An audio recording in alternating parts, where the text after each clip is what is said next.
All right, ladies and gentlemen, apologies for my lateness. Got caught up watching people laugh at some very intense situations, and you guys know how that is. It's so easy to it's sometimes hard to not laugh in those situations, so I kinda got caught up a little bit watching that. My apologies. Let's go ahead and get started with Hunter x Hunter, shall we? Yo, peoples! Kyushu92 here. Welcome back to Hunter x Hunter. We are almost done with me catching up with this entire series, with the next session being the last one that has a published volume cover art for it, and then the 10 chapters after that will be the last 10 chapters we've had since December 8th in 2024. So we're making good progress. After this session, we only have 38, and then chapters 401 to 410, and then I can say I caught up with Hunter x Hunter completely, and I know where the story's at. So now let's go ahead and get started with volume 37, which covers 381 all the way to 390. So we're getting closer. I can't believe it. Let me just say this real quick. To everyone who has ever watched me, period, and people who have watched me exclusively reading through Hunter x Hunter, thank you for all the support. Thank you for all the love. Thank you for just being here in general. Whether you're here for the entire thing or you're here for just like a small smidgen of it, I just want to say how grateful I am that you guys have been enjoying this series of me covering Hunter x Hunter on this channel. And it's been bringing to my recollection all these different moments that I saw originally in the anime, and going beyond the anime to see what all sorts of craziness are currently happening in the story at this point in time. Ogata, good to see you. Let's go ahead and get started with chapter 881. My goodness, that sounds like something from One Piece. But give a recap of what pretty much transpired throughout the last volume. The succession battle is still ongoing. Kurapika is still dealing with assassins killing more bodyguards. We're seeing all the different princes reacting to the Nen beasts and everything. We see the Phantom Troop has fully infiltrated the ship, and they're looking for Hisoka, while also looking for any high-value treasure that's on the ship as well. And the Phantom Troop just goes off on their own. We got big bosses of different mafias gunning for the Phantom Troop, but they also know that they can't fight the Phantom Troop because they're just that strong. So we have that going on. We have one prince wanting to run away with another prince so they can get out of the succession battle. Prince Fugetsu and Prince Kacho. Both of these princes want to be out of this situation. We have Benjamin and every other except for Tubepa, Hulkenberg, and Zhang Lieh looking to basically kill everyone in order to assume the throne. We have the knowledge that Kurapika is going after Serednich, obviously, going after Serednich in order to get his eyes back, but not knowing that the Phantom Troop, literally the one person he can only fight against with his own Nen chains, is also present on the ship. Also, people are just dying everywhere, and not to mention, we have illegitimate daughters and sons, with one who is Morena, who is actually sending out people, blessing them with Nen abilities that they can upgrade as they kill innocent people. We have just mass murder happening on this ship as well, so that people can get stronger and stronger with this insane cult that's basically on the ship right now. So there are a ton of insane moments that are happening in the series right now in these chapters. Let's get started with chapter 381. I'll take care of the beginning after the end after this session. I got caught up with other things, and I thought pushing back to 1 o'clock would be good, but then I got caught up again. So the beginning after the end will have to wait until after I get done with this whole session. Chapter 381, Predation. And we are at the Tier 3 Central Police Station. Because mind you, Mizai is also trying to find one of these killers, which happens to be the one that is capable of, that got blessed with, Nen abilities that can be upgraded as they kill other people. Mizai is on the lookout for these killers, seeing as how there's been multiple killings on the ship already. So, Mizai is getting caught up in it.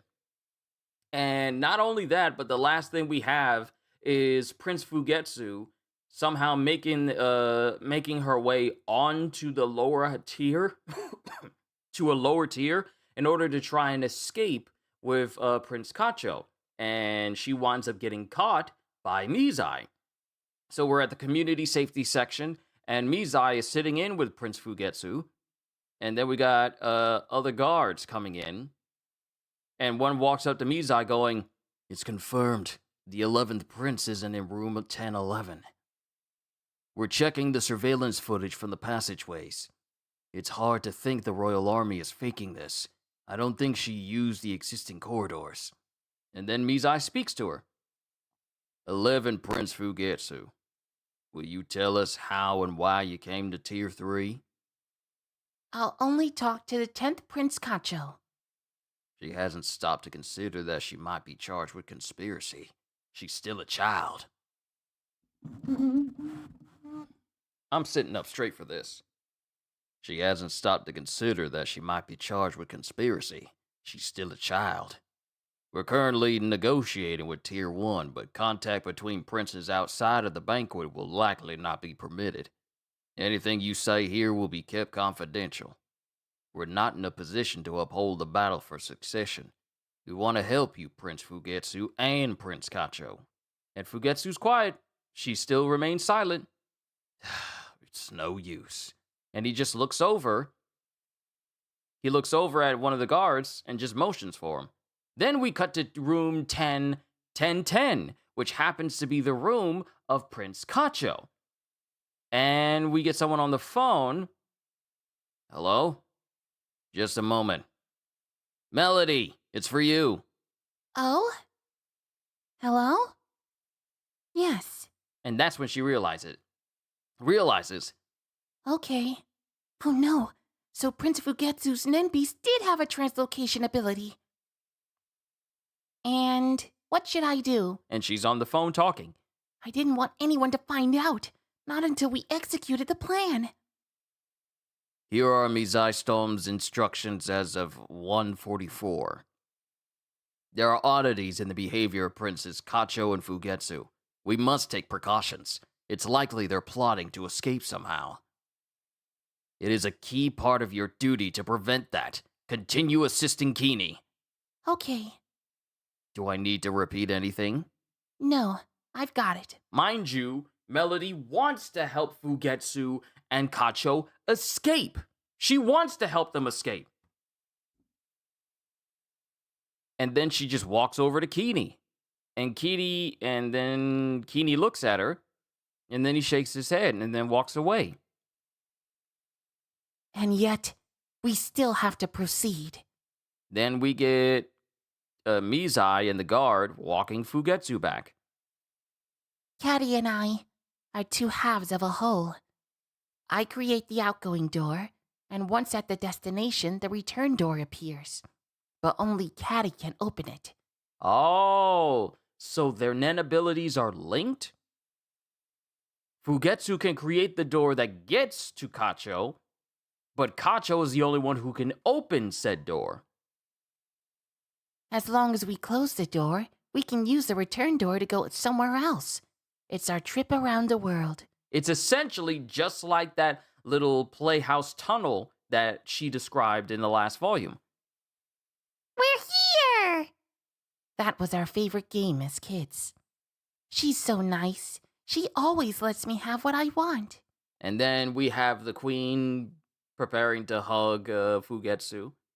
And then we get the person who's supposed to be watching everyone, the one that's sent in to keep tabs on everyone and check in on all the different princes, going, "You will be assigned an escort for 72 hours, but you won't be arrested, and you'll be free to go to the banquet on Sunday." I'm sorry. I won't sneak out again. A meeting with Prince Kacho will be difficult. I understand. I'll spend the rest of the time practicing for the performance. And while Fugetsu is, practicing creating sounds with glasses, I don't know exactly what you would call that sort of performance. I don't know what you would call that performance where you have water in glasses and then you go around the rim of it to create different sounds. But we also have Kacho, who is apparently listening to music inside. Oh no, she's got AirPods in, but she's just listening on some earbuds. And then we have Melody playing on a flute, mesmerizing everyone with her performance. And then Melody stops. Thank you for listening. And then the queen goes, Oh, bravo! That was wonderful! I was enthralled! and then we get the attendant going, quite unexpected. Such a hopeful interpretation of Heil's Requiem. So we'll get to hear this again on Sunday? I'll have a more appropriate piece for the banquet. I'll make sure to be there and arrange for the ship-wide broadcast.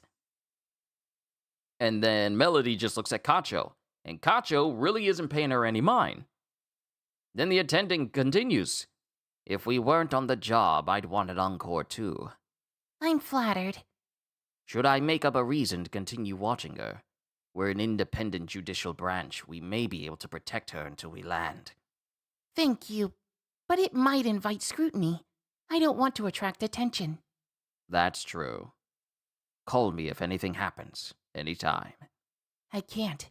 It would leave a log of the call. If there's a petition for disclosure, calls won't be confidential anymore. Just say something's wrong with the prince. We'll come as a group to watch her. Also, it seems like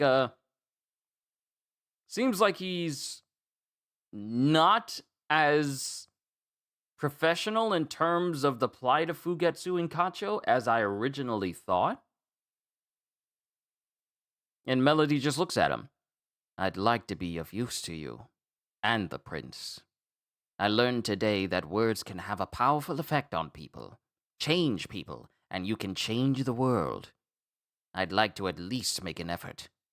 Who knows, the king might change his mind. I feel like I just have to do something. And Melody's paying attention. An unusual heartbeat.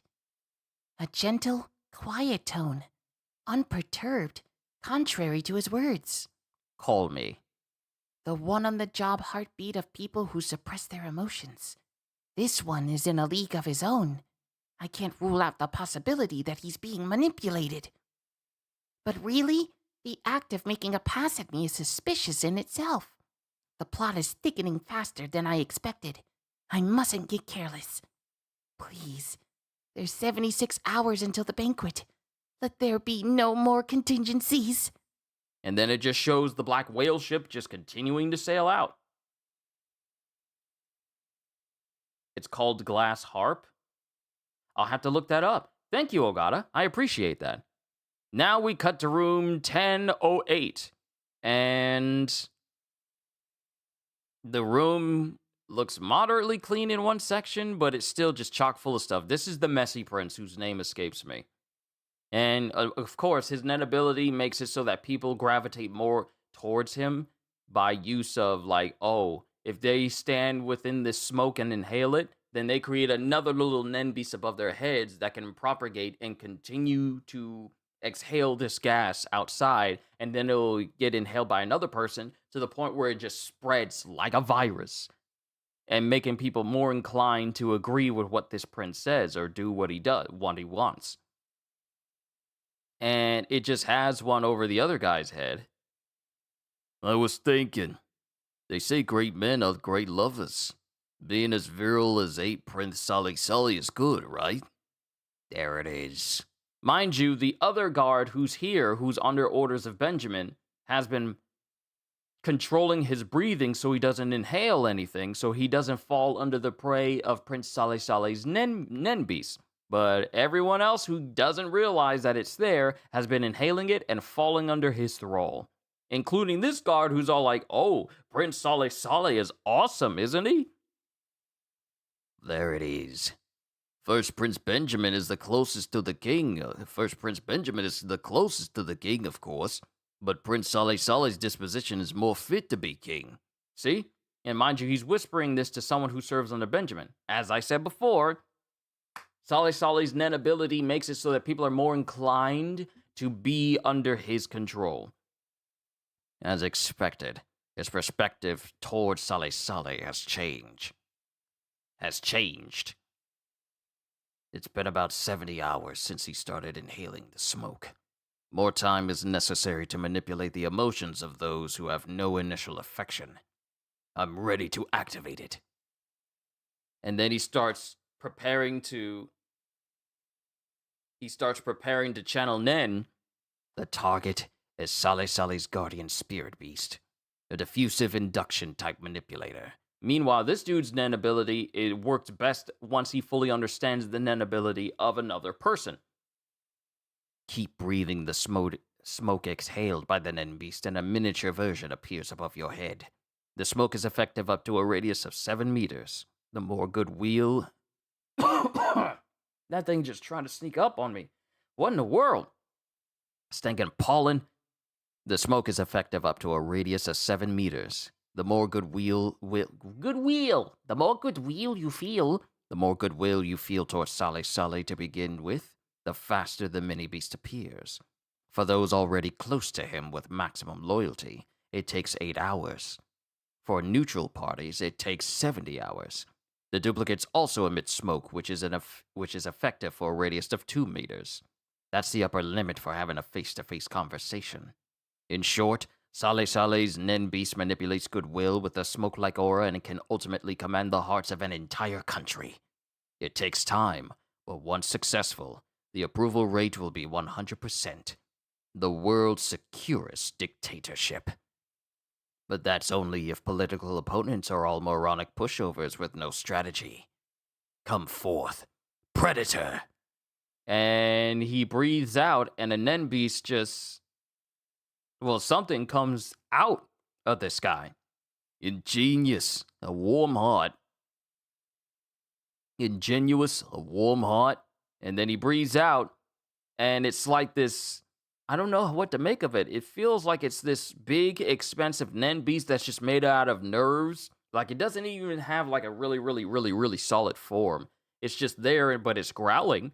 And we have the Nen Beast of Sale Sale right above him. Oh, it's been formed. And it's basically this four-legged creature that has, like, this giant, wide open mouth that's just full of teeth. And it has eyes on top of its head, spindly legs that have like frog-like digits, but it also has an entire head covered in hair, so it's nightmare fuel. Let's just call it what it is. It's nightmare fuel.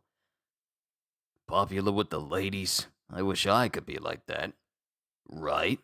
And this creature lets out a tongue that grabs the little mini Nen Beast above this guard's head and basically eats it. And then the guard goes back to normal. What was I talking about? And then the creature faces Sale Sale.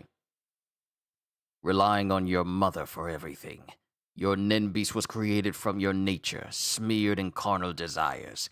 You are powerless against your natural enemy. And this Nen Beast of the guard prepares to consume the Nen Beast of Sale Sale, and basically just eats it. Just in one gulp. Just launches at it and just eats it in one go. And Sale Sale is just sitting with these women, and he doesn't even realize what just happened. Huh? Why am I so pro Prince Sale Sale? Weird. Mission complete. And then he hones in on his boss, letting him know, after my predator finishes its job, I cannot use any Nen for 48 hours. I've disposed of the 8th Prince's Nen Beast. Request to be subbed out for Yushohi. Yeah, I thought it was Yushoshi, but it's request to be subbed out for Shohi. Roger, we'll send him over. When he gets there, you may transfer to room 1011. Roger. Yushohi's ability is the most suited for assassination among the 14 of us. On this ship, now that he's without his guardian spirit beast, it will be easy to kill the prince. I have a report. Prince Fugetsu's Nenbeast is hypnotized to be hypothesized to be translocation. This has been all but confirmed by the royal army. Yushohi, if you give it all away like that, my ability gets neutralized. But it's possible she becomes invisible or otherwise undetectable. She may be a child, but you must be on your guard. Oh no, that was Yushohi who was saying that. I have a report. Prince Fugetsu's Nenbeast is hypothesized to be translocation. This has been all but confirmed by the royal army. Yushohi, if you give it all away like that, my ability gets neutralized. But it's possible she becomes invisible or otherwise undetectable. She may be a child, but you must be on your guard. And then we cut to one of these floating Nenbeast surveillance Nenbeasts that's in room 1011. And it's just floating next. It's just floating next to another guard's head, while another person of Benjamin is listening in. You've escaped death for now, Prince Fugetsu. But now that we know it's a harmless ability, the assassins will come flooding in. And both guards are just standing there, not saying anything to each other. How to get away with murder is terminated once the target moves more than 20 meters away from me. I refrained from using N out of concern for conflict with others' abilities. It backfired because I couldn't notice that the prince had escaped. No, I should consider myself lucky that nobody realized that my stinger ball was on Prince Fugetsu. The existence of Nen has become public in Tier 1, and my ability is no longer as versatile. The guard's testimony that I haven't touched Prince Fugetsu could even become a clue to narrow down my ability. That Kurapika has sure stirred up the pot. Yeah, because with Kurapika teaching everybody Nen, everyone is starting to get a good idea of how this thing works, and those who are actually capable of Nen, they're making it harder for those who can use Nen to use Nen on the sly to actually use it on the sly because more people are becoming aware of it. People are bound to react if they hear a buzzing by their ear. This can be used as a simple way to detect Nen users. Who knows if anyone else like Tufty is guarding which prince? If the stinger ball is found and removed from the target, it will never work on that same target again. Using it on someone who's not an Nen user is simpler, but it takes much longer to take effect. The stinger ball needs to go unnoticed while I remain close by for the long incubation period. And I love taking my time. Yushihoi, switch with Rian. Sully's Nenbeast was eliminated. Roger. And he's kind of subtly licks his lips. Okay, we got another weird one. Though not as much as the moment my target dies. The alarm has been cancelled. The stowaway has been arrested. The lockdown order has been lifted. You are free to move about the ship. 5th day, Thursday at 8 p.m. 104 hours since leaving port. 72 more hours until the next banquet. Sunday at 8. To be continued. That's the end of chapter 381. Onwards to chapter 382. I had to double check and make sure. I had to double check and make sure that my audio was coming in fine. You know, I gotta be careful sometimes. Chapter 382, Awakening. And we have Hulkenberg returning because he wants to personally give a letter over to the king, but everyone's saying, like, you can't see him. You gotta wait until the banquet to do it. So Hulkenberg keeps returning, and he's here now. Chapter 382, Awakening. Here he comes again. Every morning on the dot. Good morning, 9th Prince Hulkenberg. Another letter? We'll take that for you. Yes. No. I came here to deliver something else. In person. And Hulkenberg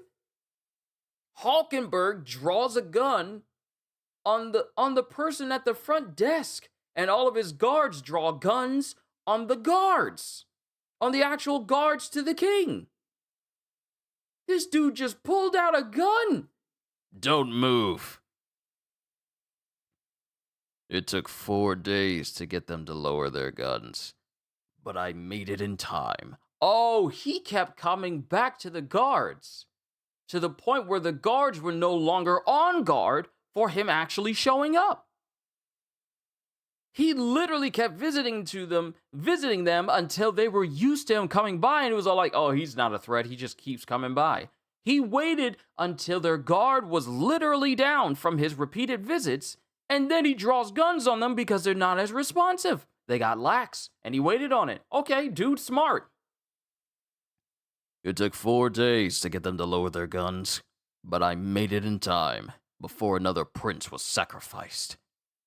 And Hulkenberg walks into the room where the king of Kakin is just sitting in here in this very lavish and ornate room, just chilling. Let's put an end to this once and for all, father. And mind you, Hulkenberg is walking towards his dad with gun drawn. Like, does he intend to kill the king? And then the king doesn't do anything. It's too late. There's still time. You consented to the ritual. I was never told we were to kill each other. It's an important part of the process to be able to adapt to new situations. I see. Then this is my answer. You must decide to suspend the succession battle. I can't speak. You must decide to suspend the succession battle, or I'll shoot. The battle for succession is out of my hands now. I can't do anything about it anymore. Just call it off. I refuse. The battle is for you, all of you. Don't let others do the work for you. You need to take action, Hulkenberg. There is nothing more disgusting than hypocrisy. And Hulkenberg starts sweating, and then he puts his other hand on top of the gun. With a revolution, I will become king and put a stop to this battle. Goodbye, father. And then Hulkenberg shoots. And the bullet stops in front of him.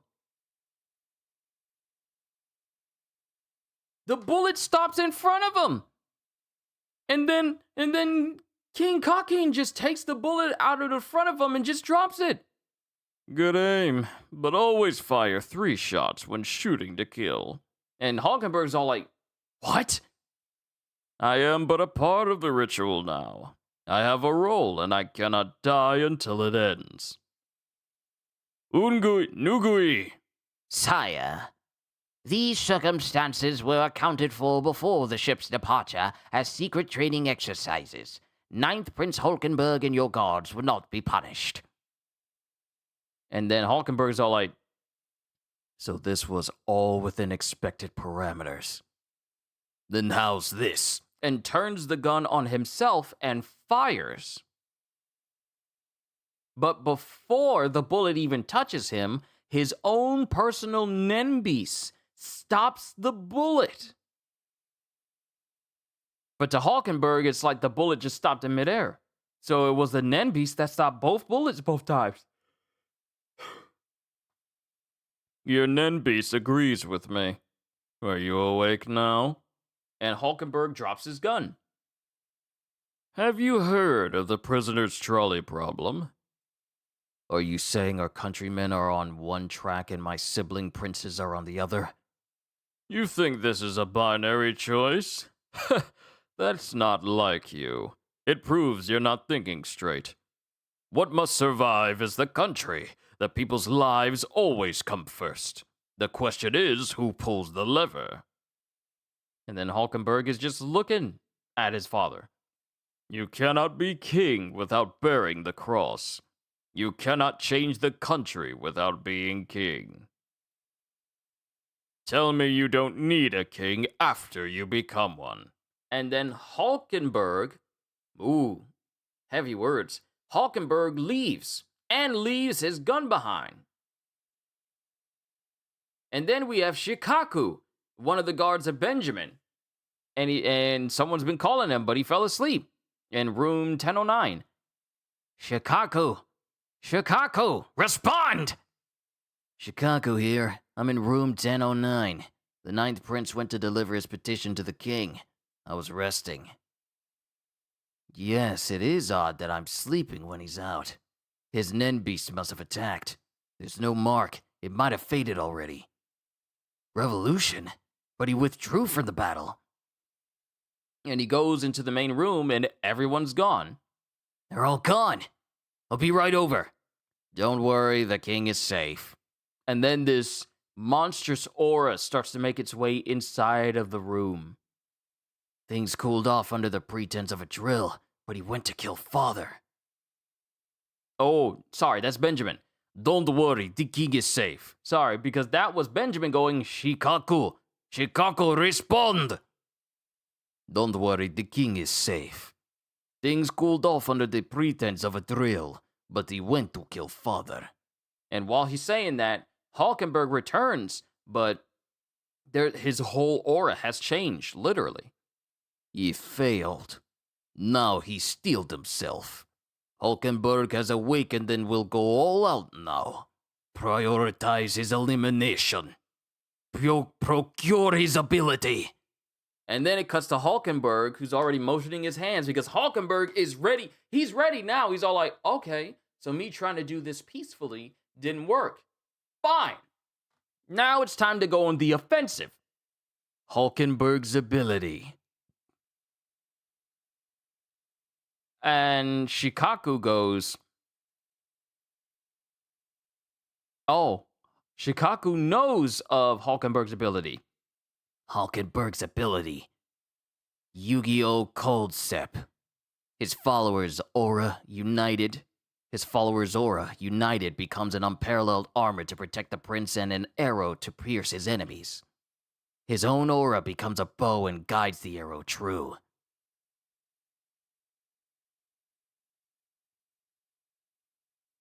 I'm trying to see, is Yu-Gi-Oh! Cold Sep Shikaku's ability, or is it Hulkenberg's? His own aura becomes a bow and guides the arrow true. And then Shikaku makes like a card shape with his fingers, and he starts using Nen too. War changes the enemy's intuitions through force. Combat and not. Oh wait, this is Hulkenberg. War changes the enemy's intuitions through force. Combat annihilates the enemies with will itself through I can't read! What is going on? Combat annihilates the enemy's will itself through force. To wield such a force is to be willing to face death. The fired arrow pierces the enemy's every possible defense and robs the flesh of its will. And Hulkenberg fires this arrow, and while Shikaku created this card shield, the arrow goes straight through his body.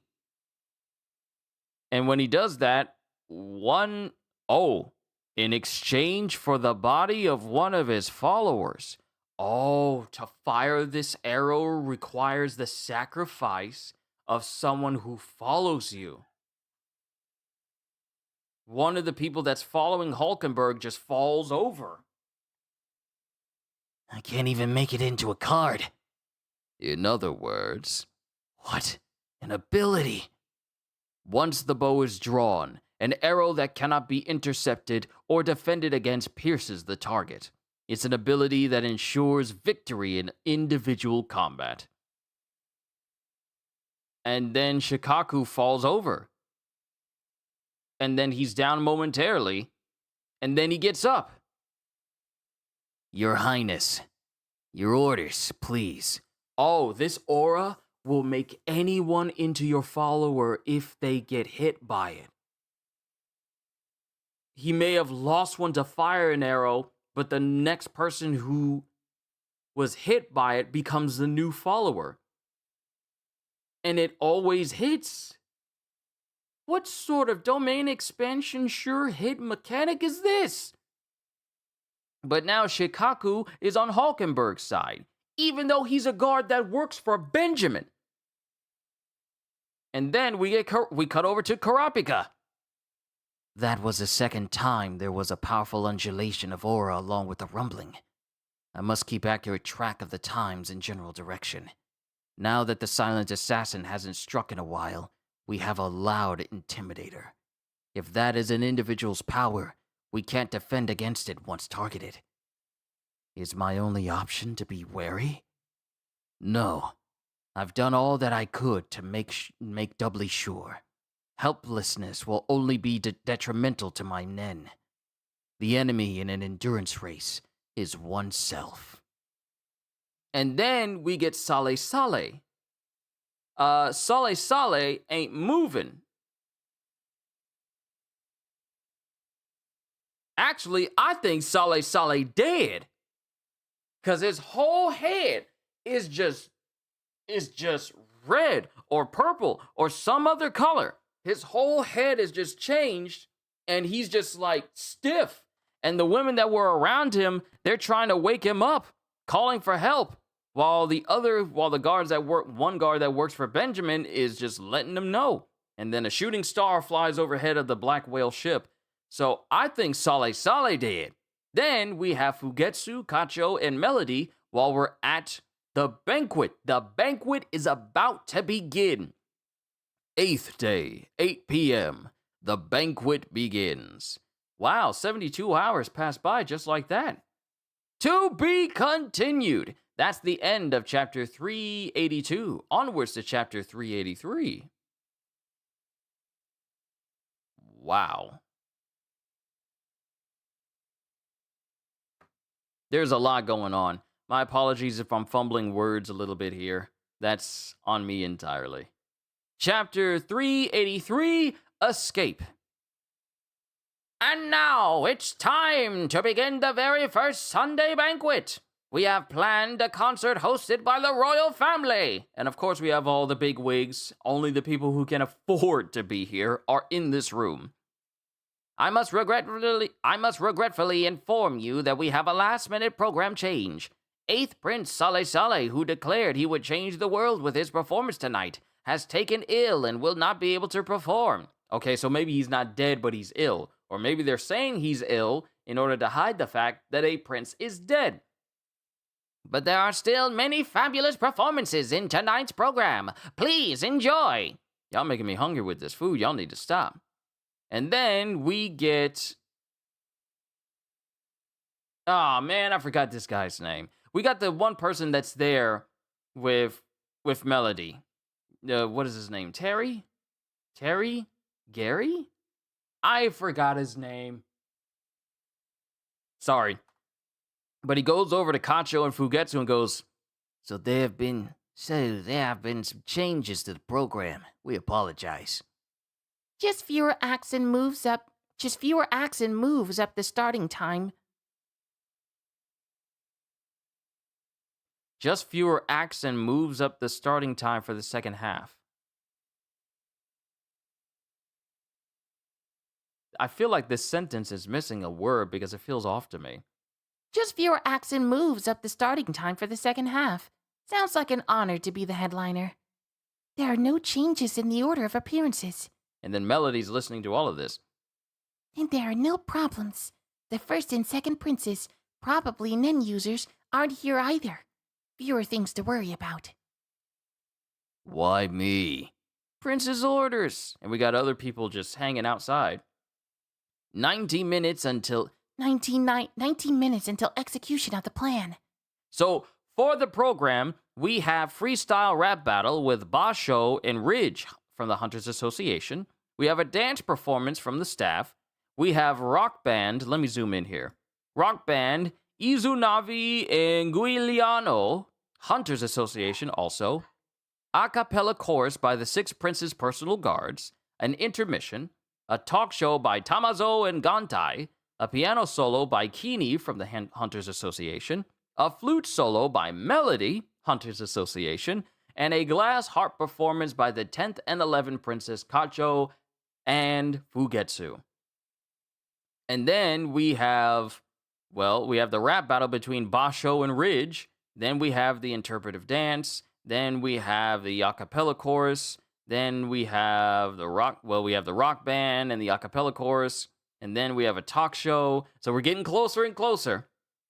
And then we're back in room 1013, with Biscuit and Hanzo. Because remember, trying to go back into this particular room of Mariam brings you into an empty room, but you're separated from the separate space of where the prince and everyone else actually are.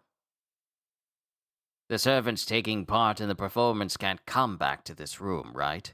Won't that make serving the queen difficult?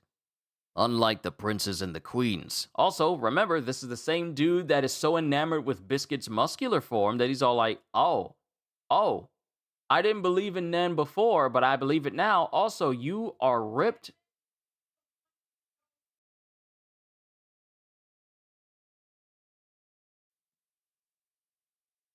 But yeah, just completely enamored by Biscuit's massively muscular physique. Unlike the princes and the queens, if a servant suddenly backed out, it would. Unlike the princes and the queens, if a servant suddenly backed out, it would be interpreted as a threat. If they use it as a reason to summon the queen and prince for questioning, they'd have to go back outside. If all goes well, we could hole up in here until our destination. I'd like to spend the time as peacefully as possible. Then Biscuit. I couldn't agree more, but we should station a few more people in the real room 1013. It'll seem more natural. We'll move the hunters assigned to 13th Prince Mariam over there to reduce the burden on the servants on this side. But the security concerns. You'll be fine as long as you're here. It's to maintain peace, as you say. What about you? I'll stay. You'll need a woman around. Biscuit, where'd you go? Be right there. Besides, the prince likes me. Okay, well then. You'll need a woman around. And that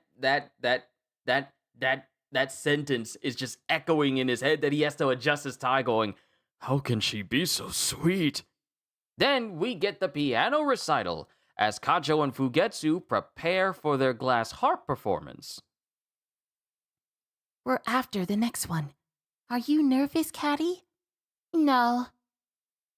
I refuse to consider failure. Also, the piano solo, then we have the flute solo by Melody, and then we have the glass harp performance. His name is Kini. My bad. Sorry. I refuse to consider failure. And then she holds Fugetsu's hand, and then we get the announcer going, That was beautiful! A round of applause for Kini. Next, we have Melody from the Hunters Association on the flute. Melody is a music hunter. She can play all sorts of instruments. And she walks past Kini. And Kini puts in earpods of his own because of what Melody is about to do. Her favorite is the flute. Please enjoy. And that's when Kacho and Fugetsu put in earbuds as well, as you know, like some of the other royal family guards are like wondering, like, what are you doing? We're going over our music. And then the guard, not knowing, just nods like, better do that. And then Melody prepares to play. 3 minutes. That's how long I can entrance everyone who listens. In a world of sound, if I play it like I mean it. And then she starts playing and immediately catches the attention of every other prince that's in this banquet, along with the royal guards and even the ritzy rich folks who are here. Basically this is basically like Teiuya from Naruto, just plunging everyone into a musical genjutsu. Everyone is being enamored by this. And now we cut to the hallway with the royal army, and they're all knocked out. And Fugetsu and Kacho are gone, and we get Kini. This way. Kini will guide you. This way. This way. Kini will guide you to the lifeboat launch. And the music continues to play throughout the entire ship, because remember, the last queen was talking about how, I love your music so much, we'll broadcast it through the whole ship. Now, everyone who's listening to Melody's music have been completely captivated by the music itself. Run as fast as you can. And then it shows Kini with the princess running past all these guards past all these guards who are just, they're not even paying attention to Kacho and Fugetsu at all.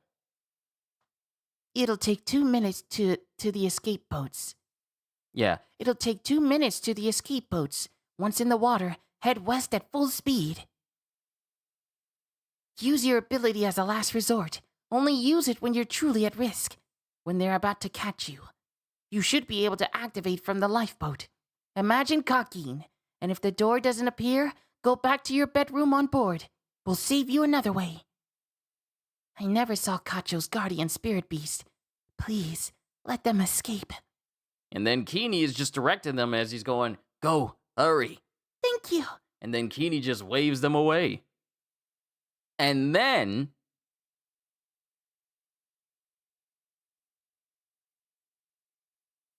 the lifeboat immediately takes off through one of the tunnels to get out of the ship. Good luck. Make it out. Now then.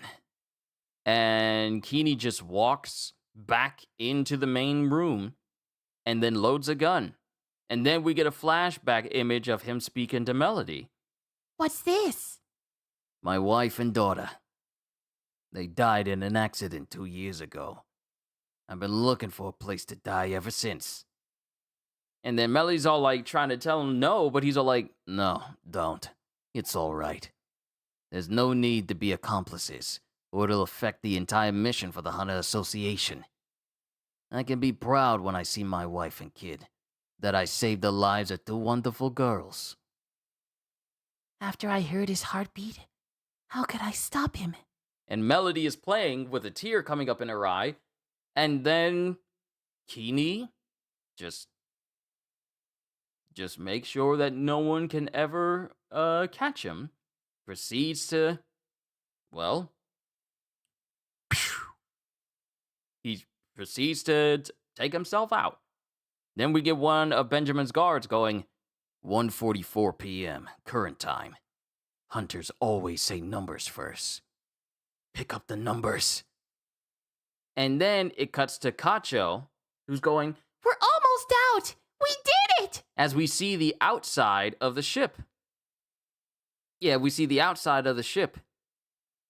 And we see water starting to pool out from the black whale itself. Caddy, we won't ever be apart again, right? Never. We'll always be together. We can make it with the 2 of us. Yeti, I know. I see the exit. Hang on. And then this sinister aura. This sinister aura just creeps up behind Kacho and she notices it. What is this terrible feeling? And then countless black hands look like they're coming straight out of the walls towards both Fugetsu and herself. Leaving the ship doesn't mean escape, but death. Getty, the door! And then there's this splurt sound. Get back to the ship! No! And Kacho, Fugetsu creates a door and she tries to get in. Fugetsu gets in, but Kacho isn't there. Caddy? And the door's closed. No! Caddy! No! Caddy! Caddy! And then the door opens and we see Kacho. And she just smiles and winks at her. So they're now fine. I'm so glad. I was so worried. What happened? I made it in time. Let's get back to the ship. This is worse than we thought. There's punishment for leaving the ship. We'll have to try again with a different plan. But we gotta lay low for a while. Okay, as long as I'm with you. And it shows Kacho and Fugetsu crawling back through using the tunnel of Fugetsu's net ability. And it shows the lifeboat just out at sea. 10th and 11th Princes Kacho and Fugetsu's guardian spirit beast. Both are cooperative. Fugetsu's is a tunnel. Kacho's is indeterminate. Yeah, indeterminate. Yeah, indeterminate. What in the world? I'm sorry. Kacho's is indeterminate. Fugetsu's guardian spirit beast. Beast's ability, Secret Door, Magical Worm. A translocation ability with Fugetsu controlling the outward journey and Kacho controlling the return. And then we get both Kacho and Fugetsu just laying down. And Kacho smiling and Fugetsu smiling.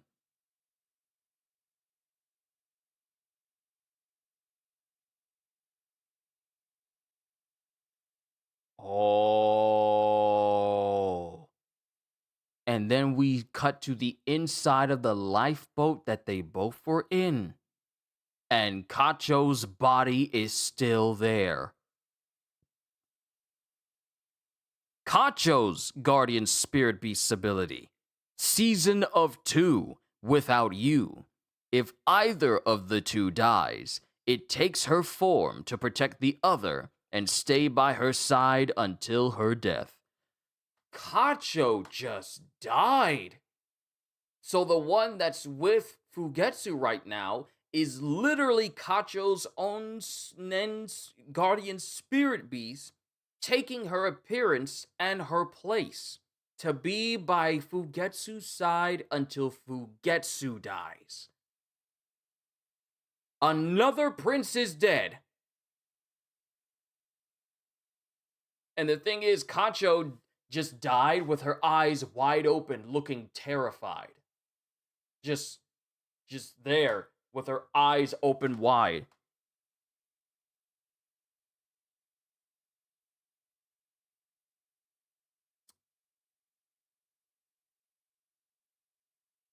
Huss, thank God Kacho's safe.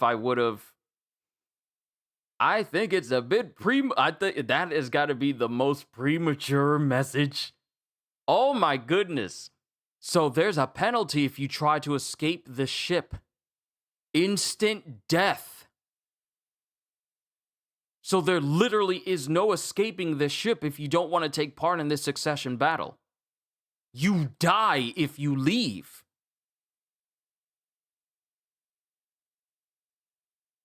And if Fugetsu didn't get inside of her secret door, she would have died too. And that's the end of the chapter. Oh, this is not good at all.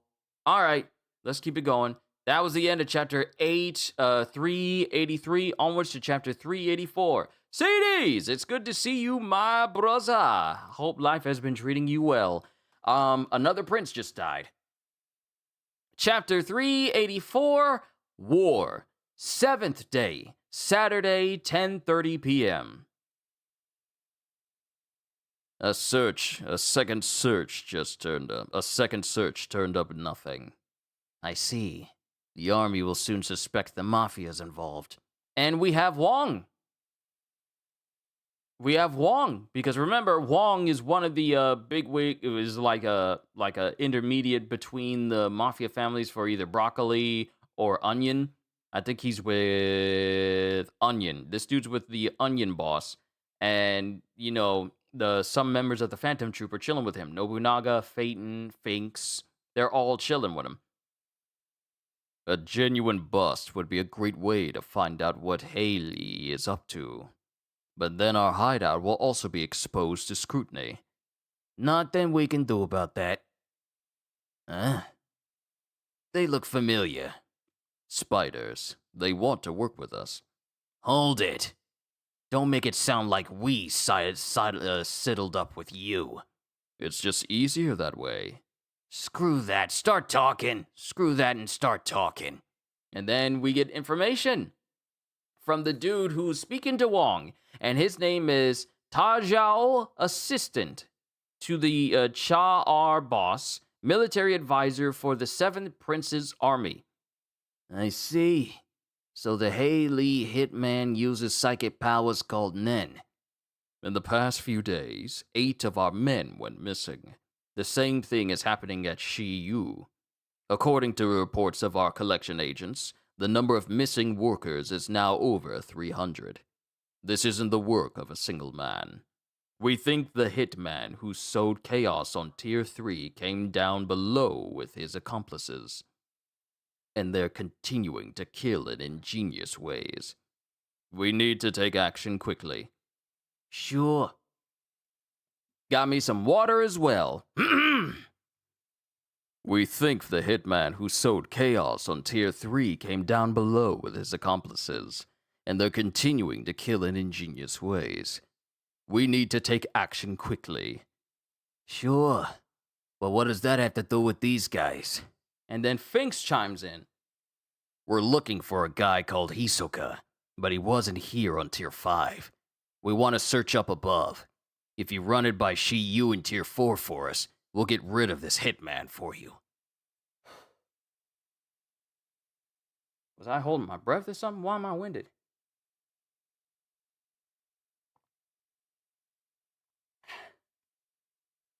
It's been a weird day. I don't know what it is. Your hitman has a translocation ability and can be elusive, but there's one location he will come back to. Right here. What he wants lies behind that door that you came through. Oh? You came up from above, right? What the hitman wants is a route upstairs. The Haley have their route through their benefactor, the Fourth Prince. Why bother with ours? Who knows? Maybe they're after the boss's life. And Tajao is kind of quiet, doesn't say anything. The Fourth Prince himself may be wary of Morena, who just recently took over. Please have Boss Lee verify whether Morena is in Tier 1. All right, Morena's location will drastically change things. If she's not up there right now, you can't get through. What do you mean? It'll be an all-out war, one that won't stop until one side gets crushed. And all Phaeton, Nobunaga, and Finks just look on. Then Wong again. The Kakin Mafia has a code of conduct. A member who wishes to make a hit or a raid needs to tell their boss in advance, and the bosses touch base with each other. Huh? I don't get it. Boss, I can't stand it anymore. Member A. Let me at him. All right, go. I'll talk to them. Boss A. And then we get member B who gets gunned down by member A. Sorry, my youngin' went rogue. Boss A. Ah, the folly of youth. I'll settle it with, and this is Boss B. The deal could be made with money, a life, or a limb, but the victim's boss makes an offer considering the overall balance. This shows the boss's generosity and control. The notification is often after the fact, but it's an unwritten rule that it should be within 24 hours. The most important thing is that the boss was away from his turf when the inciting incident occurred. That's the way it must be for Kakin Mafia. And then Nobunaga speaks up. I see. Aboard this ship, the only place away from their turf are Tiers 1 and 2. That's right. It's been more than 2 days since the first murder, but it's not a big deal. Yet. There may have been no contact because the boss was away. But if the boss was in Tier 3 and there's no call, the war is on. It's the equivalent of personally shooting another boss. There's no stopping it anymore. So if you kill the hitman, the troop will be at war with Hei Lee. It'll continue until one side is crushed. Well, that's fine with us. There will be practical problems, because the Phantom Troop has absolutely no problem killing everyone in their way. That's how strong they are. They have no problem doing that. The lowest echelon punks have nothing to do with it. They won't cooperate with any family in a war. You won't be able to get intelligence from them like you did here. We can talk Shiyu, but you'll have to find this Hisoka yourself. And both Finks and Nobunaga just look at each other. So, if the Hei Lee boss is down here, it'll be quickest for us to kill her. And mind you, Tajao is just looking like, huh? If the new boss is a troublemaker, get another one. If the relationship between the benefactor and the boss was bad, they may even thank us. Can you verify where Morena is at once? In the meantime, we'll get a hold of the others and hunt down the hitman. Dangerous, right? You're right. Then we get the onion boss, just preparing to eat a big old meal. Then we get the broccoli boss tending to all of his creatures, and he's got like a whole bunch of different types of animals. None of them normal! I don't see a single normal creature in here. I don't see a normal cat. I don't see a normal dog. I don't see a normal bird.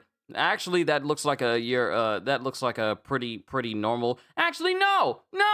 It's a vulture with a parrot tail. What are these creatures? And mind you, Morena is the only person who isn't present in her room. The second track fakers, who must stay out of the limelight, were compensated under the table. Their residences on board were in equivalent locations to those of the higher queens, with their luggage allowances second only to the king's. On one condition: absolute obedience to the monarchy system. And now we cut to room 1004 with Sir Aidnich.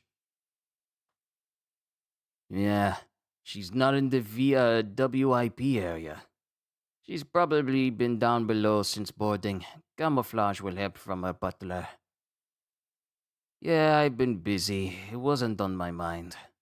And mind you, we're seeing a whole bunch of entrails being swept up all of a sudden. Thankfully, they don't belong to Theta. Of course, do as you please. I'll do something about it when I'm free. Hey, get the soldiers on the lower tiers to search Morena's hideout. Yes, sir. Yes, back to work. Yes, sir. As Sir Aidnich continues to improve his Nen. Now, here's the thing. We don't even see what he intends to do with this Nen that he's learning, because all we've seen happen is just the stuff happen from his Nen beast, his guardian spirit beast. That's it. But we haven't even seen what Sir Aidnich himself can do. And then and Terror Sandwich just goes, And the Nen that Sir Aidnich is giving off is one that is just full of darkness and malice. It doesn't look like it has any sort of ebb and flow that gives you a good disposition of a person. It is just fills up the whole room like a writhing mass, just itching to grab onto someone. What a horrifying aura. A specialist Nen beast conjured without intent. I can't even imagine what kind of ability it might possess. The guardian spirit beast created through ritual, and his own alter ego created through instinct. If I wait for an opportunity, I'll be too late. So now we have the guardian Nen beast and a completely separate creature right behind Sir Aidnich, directly in front of Theta. And she claps her hands. Splendid. That feeling you just noticed is a sign to move on to the next stage. The application of the basics and the combinations of the 4 exercises. Oh, finally. To be honest, I fear you. I've never seen anyone learn Nen so fast. So far, outside the standard range, I found myself putting on the brakes. Well, most people are like that when faced with a true genius. Yes. I have a high opinion of you, Theta dear. Thank you. I know what I must do. Let us waste no time unlocking your potential. The 4 exercises are Ten, Zetsu, Ren, and Hatsu. You have already been practicing Ten and Ren at a high level. You will need to work on them every day to increase the power of your Hatsu. But the key to the most technical aspects is Zetsu. To close off your aura? Yes, it is no exaggeration to say that to master Zetsu is to master Nen. First, close off your aura in sections. Then shut down the aura from your whole body and maintain that for more than an hour. Once you can do that, we practice some more. I see. First, imagine in the mind. And then the Nen beast's eyes just just continues to stare at Theta. This thing is creepy. Don't interfere. This training really is necessary to learn Nen. I haven't told a lie. Get out of my way. Oh, is this the king you was talking about? Karapika was teaching the Nen to? No, no, no, no, no, no, no, no. Karapika is not teaching Nen to any kings. There's only one king, and that's still the king of Kakin, and he's still alive. Sreidnich is one of the princes that not only has one of the eyes of Karapika's Kurta clan, but also is the only person thus far who has learned the ability and fundamentals of Nen at such an alarming pace. And his Nen aura is so ridiculously malicious and full of sinisterly like natures to it that it literally terrifies Theta, who is a Nen user who is teaching him how to use Nen. The fact that he's learned the basics so quickly, like it's nothing, is terrifying. But this is also one of the most dangerous people on the ship, because anytime we see this dude, he carries this air of, I could kill you with a single thought. Mind you, remember, when we saw this dude entertaining some ladies, we didn't hear anything from those ladies ever again because he was just chilling in a jacuzzi surrounded by blood. And we never saw the body of the woman that he brought into his hotel room, and he was all like, bring up another woman in here. So there's something really going on with Sreidnich that makes him such a significant threat.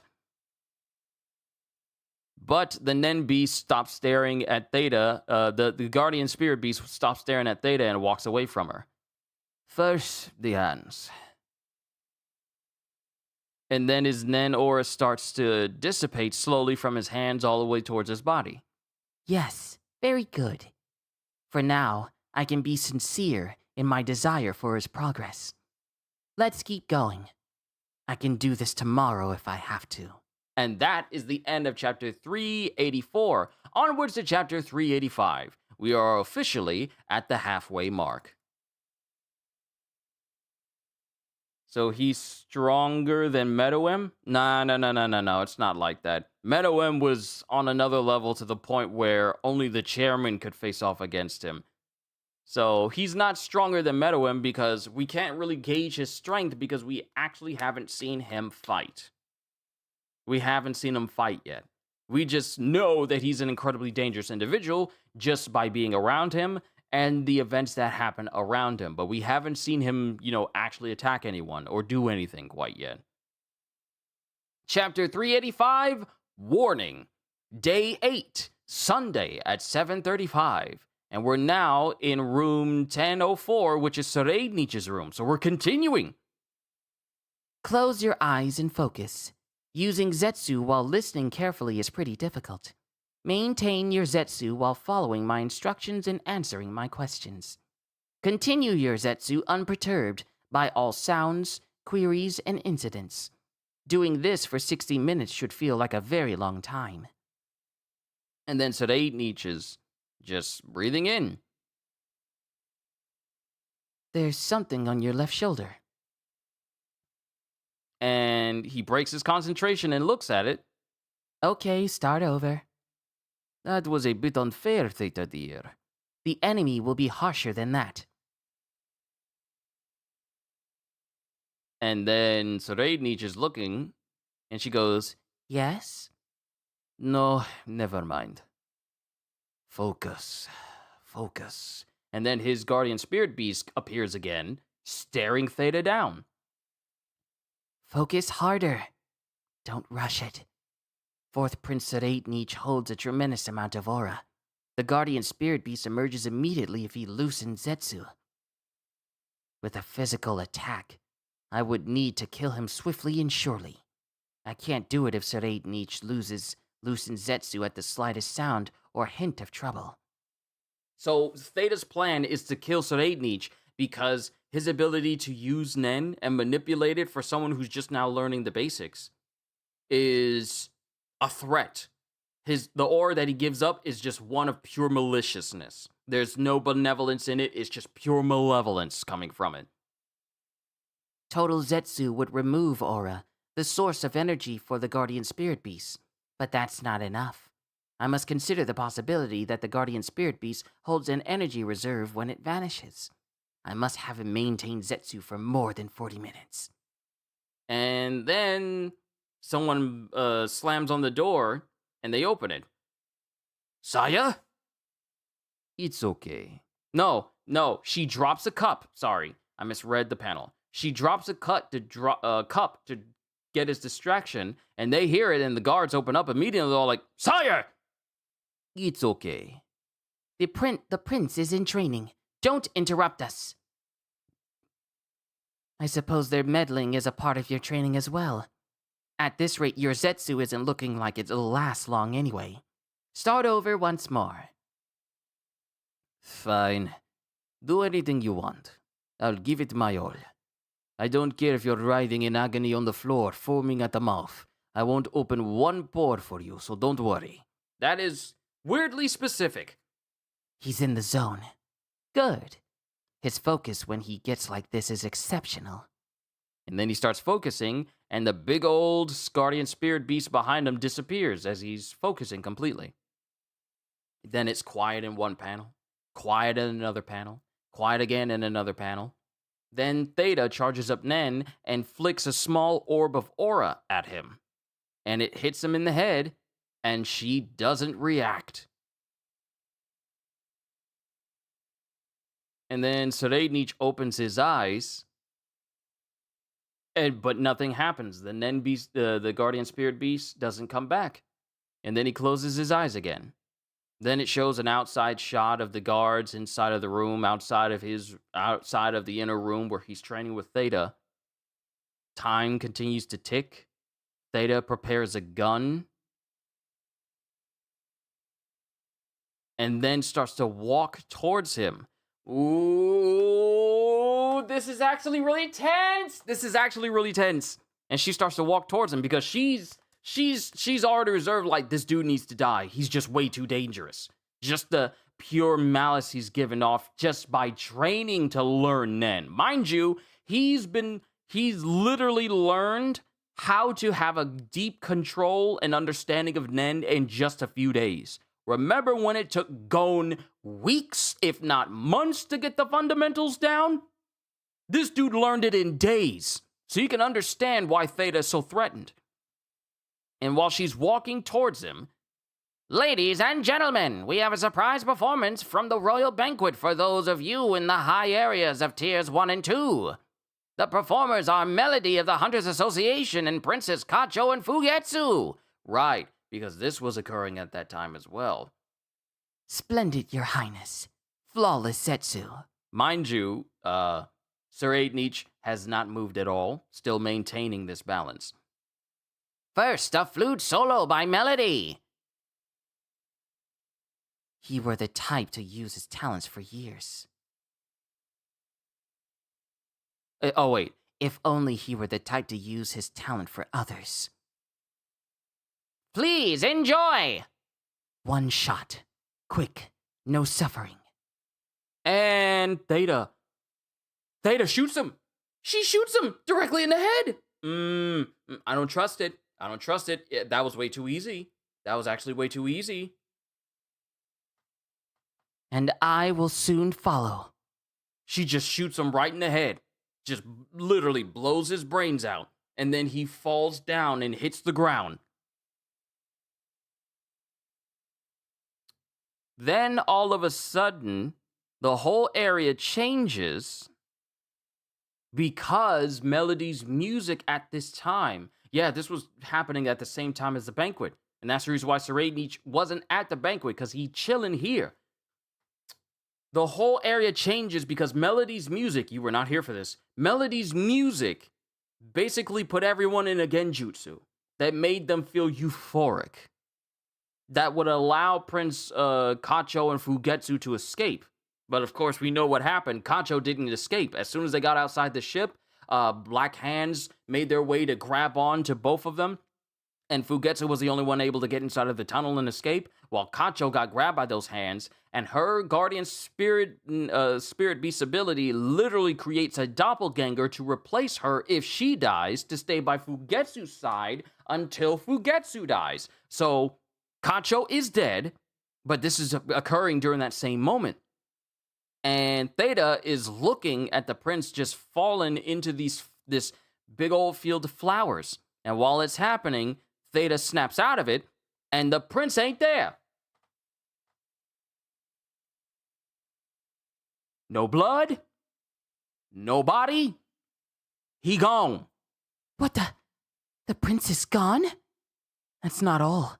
There's no blood splatter either. Was that a gunshot? Theta, freeze! And Theta's looking confused because she knows she shot this man. But there's no trace of it ever happening. The gunshot happened, but shooting the prince apparently didn't. How? Is it his ability? Impossible. He was in Zetsu. It's a part of training. It's all good. 'Cause it shows Suratenich just standing behind her. How can it be? How was my Zetsu, Theta dear? I was totally unfazed by the gunshot. I know I killed him. He was there. The blood, gray matter all over the floor. This is going too far, Theta. Sire, there's something you should know. And then his guardian spirit beast, now present again, starts to make its way towards Theta, growling. And then Theta drops to her knees. Hey! You should take a break, Theta dear. You should take a break, Theta dear. You were tense this whole time. And while she's there, the guardian spirit beast walks up to Theta and goes, "If you answer the prince's next question with a lie, you will no longer be human." And then Theta falls unconscious.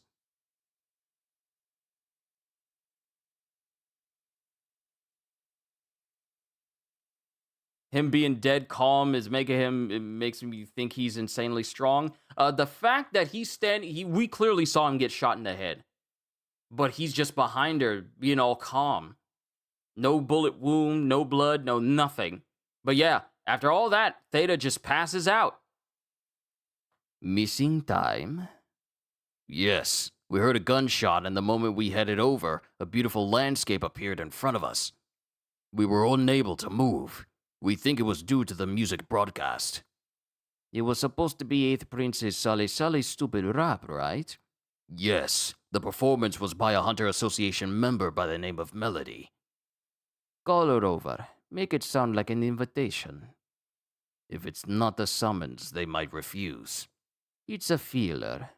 We can make inferences based on their response. And then, the guardian spirit beast takes on the face of Suratenich with the bullet hole in his face going, "Can I trust you, oh Theta dear?" And then Theta suddenly wakes up. Hey, that was fast. What time is it? It's okay, you were asleep for only 15 minutes. Theta, you've done enough. I'll take over. And it shows like this different this marking on her face, which also happens to be the same spot where the Nen beast lashed her in the cheek. And now her face is starting to change a little bit across the back side of her eye and down the left side of her face. I'll take over. You should get some rest. What are you saying? I can't back out now. The prince's guardian spirit beast. Yeah, it marked you for your first lie. Now it's giving you a warning.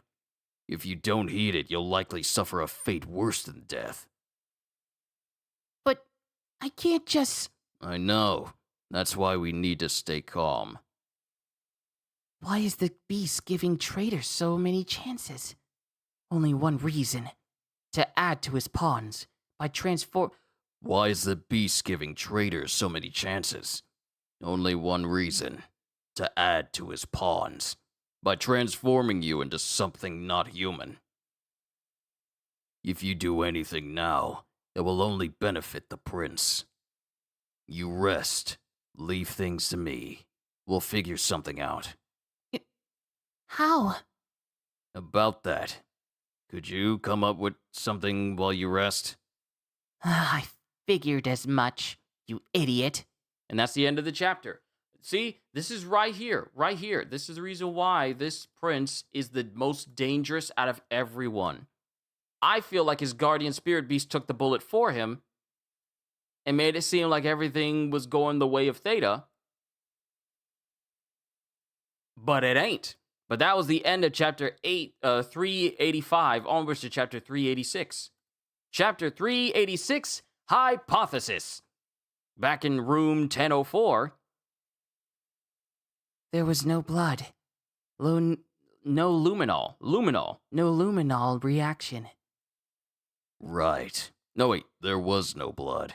No luminol reaction. Right. The bottom line is, you didn't shoot the prince. None of that was real? The fresh blood from his head all over the floor, his body, his twitching mouth and fingers, the gurgling in his throat. But the fact is, he's alive, and what I thought I saw wasn't real. Was it an illusion? But I did fire my gun. What part? How much of it was real? I need some time to think about this. And what was an illusion? Now we're in the morning and on day 9, tier 2 of the Justice Bureau, and we have Melody. Morning. Get any sleep? Here. And dude just gives her a bottle of water, of which I will take a sip.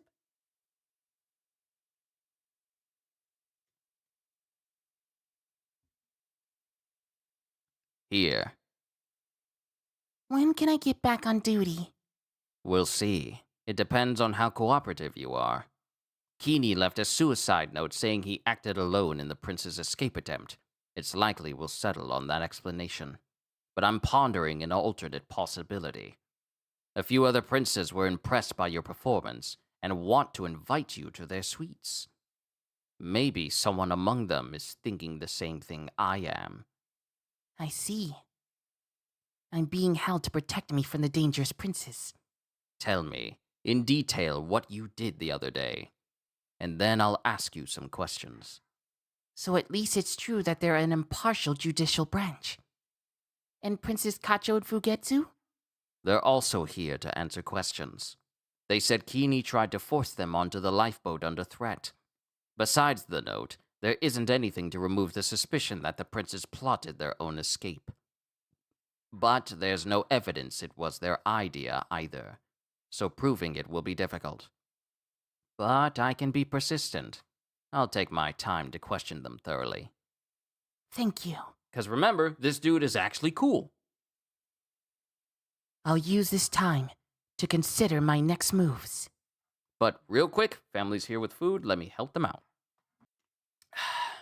But we got someone on an autopsy table. No, we got someone on a table with Hulkenberg directly after Melody was speaking to you, dude. Normal pulse. Nothing unusual in the brainwaves. According to the numbers, he's just asleep. And this is the person that fell when Hulkenberg used his Nen ability to take control of one of Benjamin's own guards. According to the numbers, he's just asleep. So Sumidori's soul possessed Shikaku's body? Yeah, but it doesn't feel different from my own body. What? His ability swaps out the souls of people? Then where's Shikaku? Swapped out somewhere else. Or in the same body. We need to find out. When I fire an arrow into target A, one of our souls possesses and takes over A. So what happens to A's consciousness or soul? There are 4 possibilities. 1, death, meaning they're gone. 2, switched bodies with Sumidori. 3, coexist within Shikaku's body. And 4, somewhere or someone else. Leading into where is Shikaku And comrades, random, Sumadori possesses Shikaku after this attack. And that's basically, well, I kind of read it wrong. There's the attack first into the individual A. Then one of the comrades possesses individual A. And then, of course, it goes into the three choices. Death, switch bodies with Sumadori, coexist within Shikaku's body, or is just somewhere else completely. For now, there's no way to prove or disprove any of these. If it's 3 and Shikaku's soul remains in this body, it seems I pushed him out and he remains buried in the subconscious. It'll be difficult to verify 1 and 4. But if Sumadori's brainwaves change, we can confirm too that someone else is in there. We need to find out. And Hulkenberg is just looking at his people. And then someone is speaking. Oh, it's still him. I talked to Father, accepted my fate, and steeled myself for what I have to do. This ability awakened in me right after. I'm confident this is the ability I need to win the succession battle. Keep that in mind as I share with you my hypothesis. And Hulkenberg just goes on this long montage of explaining everything, while flying dolphin, just, flying fish? There's flying dolphin fish. There's flying dolphins just hopping out of the sea, and flying and eating fish. I see. It's possible. Of course, this is only a gut feeling I have, since I don't know how Nen works. So Hulkenberg pulled a get out. He's all like, sink into the floor. Sink. And that's his Nen ability. His Nen ability is get out. Of course, this is only a gut feeling I have, since I don't know how Nen works. I need an expert on Nen to back me up on this if possible. But this process is absolutely necessary to understand this ability. Sumadori, will you do this for me? Of course, with pleasure. Mind you, Sumadori is inside the body of one of Benjamin's bodyguards. Benjamin doesn't know that one of his people has turned on him. Thank you. Then we cut over to room 1007, which is the room of Luzerus. And then we get Basho, who's just talking to him. There it is again. What? The rumbling of aura. It's next door.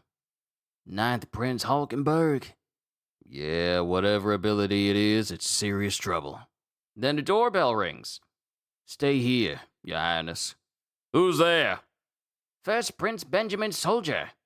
It's news to me. Ask what he wants. May I help you? And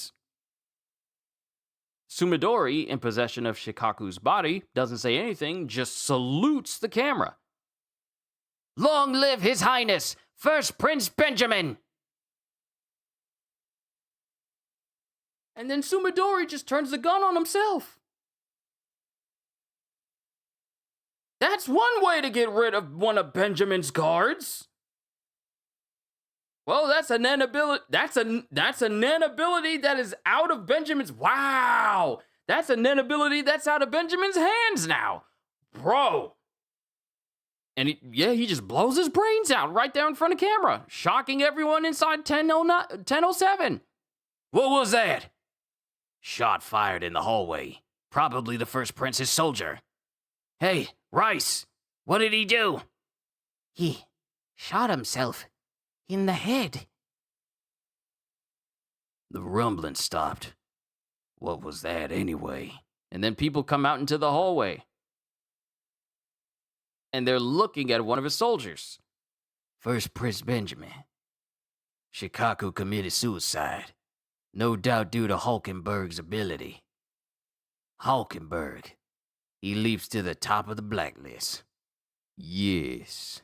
He's become the most dangerous man. Summon Kanji Dol back from room 1007. Make him remember everything. And then we get like this fuzzy image pop up, and Sumadori goes back into his body. So, this is a dangerous ability, because all you'd have to do is just hit someone, and one of your followers can take possession of that body. Then that person can off themselves, and they go right back into their body, with apparently no repercussions, but Hulkenberg speaking to him. Ninth Prince Hulkenberg?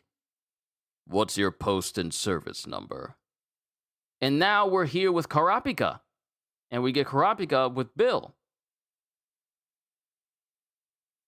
That way. It clearly wasn't the even side of the wall.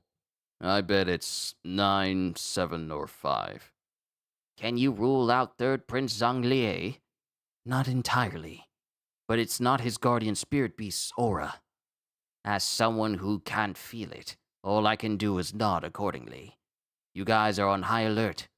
Was it that dangerous? A large amount of energy instantaneously vanished the way a balloon bursts, a phenomenon that often happens when emitters use their ability. It's not difficult for an emitter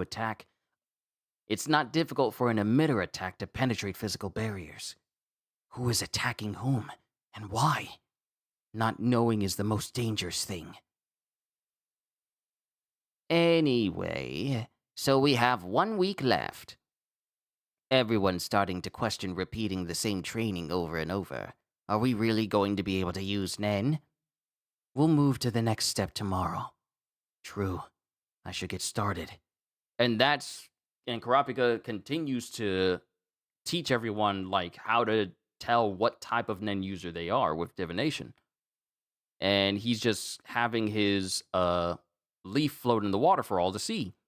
Whoa! The water changed color, and the leaf is spitting. Is that an ability? This shows that my ability is of the specialist type. Called water divination, this determines what type of Nen you have. It can't be used with those who can't produce enough aura, but some of you are showing promising signs. Ladiolus? What? You've been quickest to learn. Let's start with you. And then all the guards are looking at her.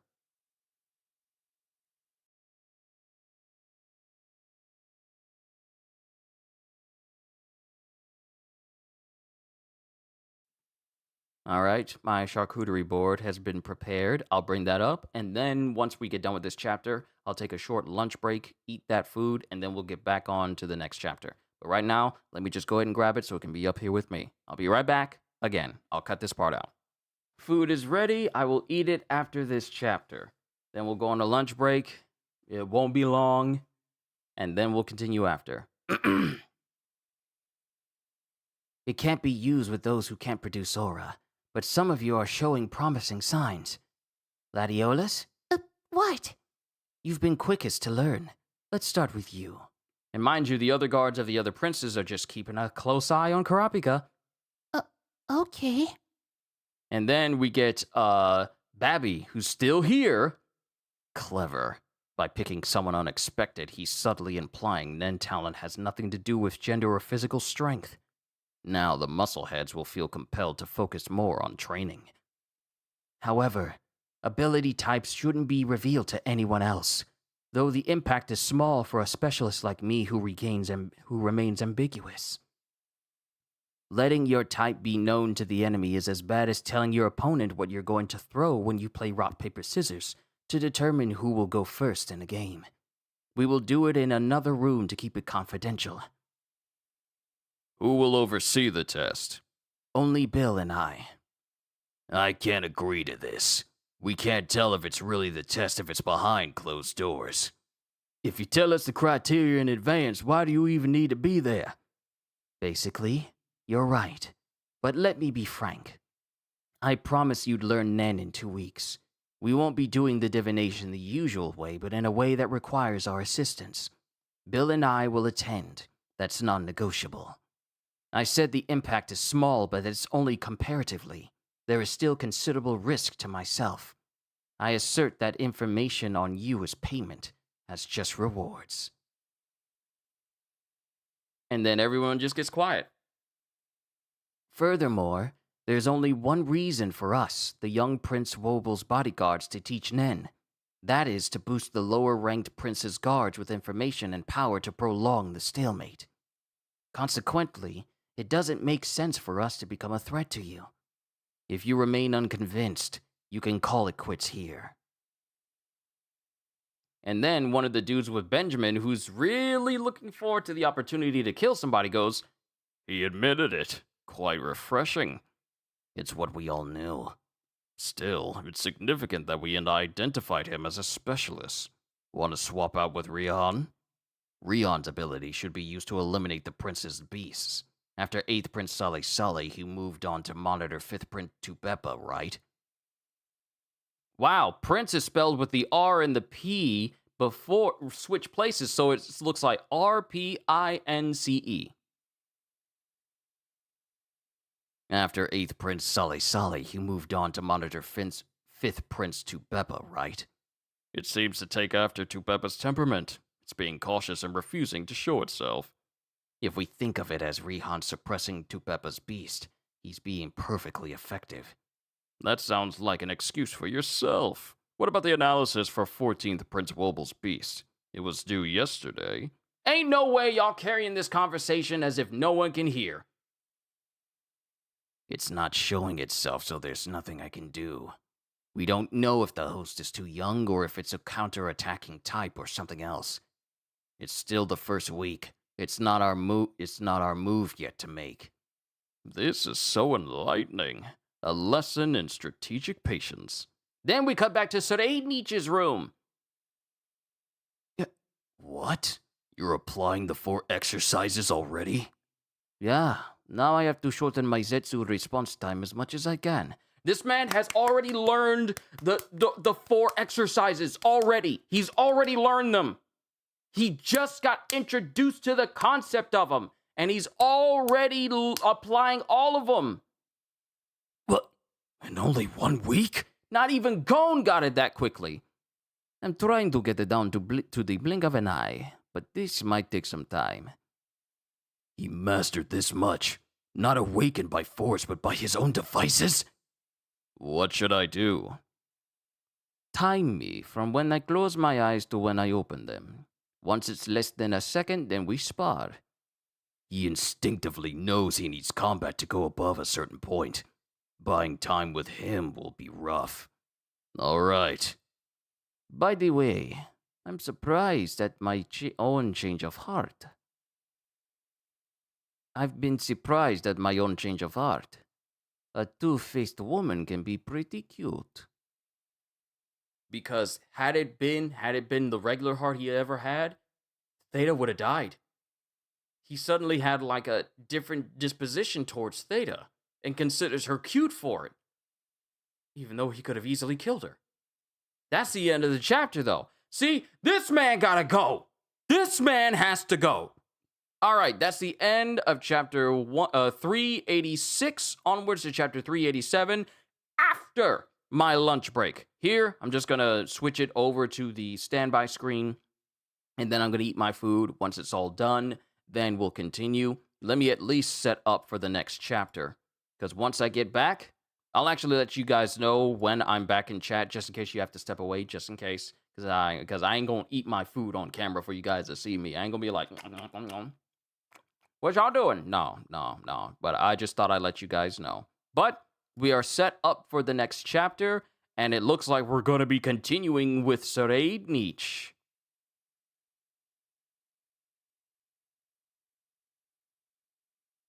Wait a minute. We just ended 387. Oh, it's a recounting. It's a recounting. Never mind. All right, I'll be right back. Time to eat my charcuterie, and then we will return. Hold tight, everyone. I'll put in chat that we're on lunch break, and then I'll put in chat again once I'm done so we can continue. Be right back after I'm done eating. All right, ladies and gentlemen, we can continue with the rest of the chapters. We only have, well, basically 3 more chapters to go. Well, actually, including 387, 388, 389, and 390. So we are almost there. Thank you for being patient, everybody. Whew, that was actually a really good meal. Charcuterie with turkey, provolone, chicken salad, Mediterranean chips, and some fruit mixed in with some diced up apples. Really, really good. Along with some strawberry strawberry lemonade as well. Whew, Really good. But I am revitalized! Time to continue. Chapter 387, Recreation. Day 8, Sunday, 7:35 p.m. And this is in room 1004 when Theta was still training Saraidnich about Zetsu. Close your eyes and focus. Zetsu while listening carefully is pretty difficult. Maintain your Zetsu while following my instructions and answering my questions. Continue your Zetsu unperturbed by all sounds, queries, and incidents. Doing this for 60 minutes should feel like a very long time. Now that's a fine lunch, yes indeed. Better than anything that McDonald's can make, better than anything that Wendy's can make, better than Zaxby's, Slim Chickens, Chick-fil-A. A purely healthy meal. That is, and made by family as well? That goes beyond anything from a restaurant. Goodness. Doing this for 60 minutes should feel like a very long time. And Saraidnich is training, but I've got the hang of it. But unless I gradually close off my node starting from my extremities, it'll be uneven. It really is hard to shut down the whole body's aura in one go. And he's continuing to focus. Hope you enjoyed the lunch. Oh, it was good. Very good. Very good. I'd gladly eat it again. There, closed. And then this feeling around him starts to feel all weird. Huh? What in the world is this? There's something on your left shoulder. And then the world just seems very, very fuzzy. Okay, start over.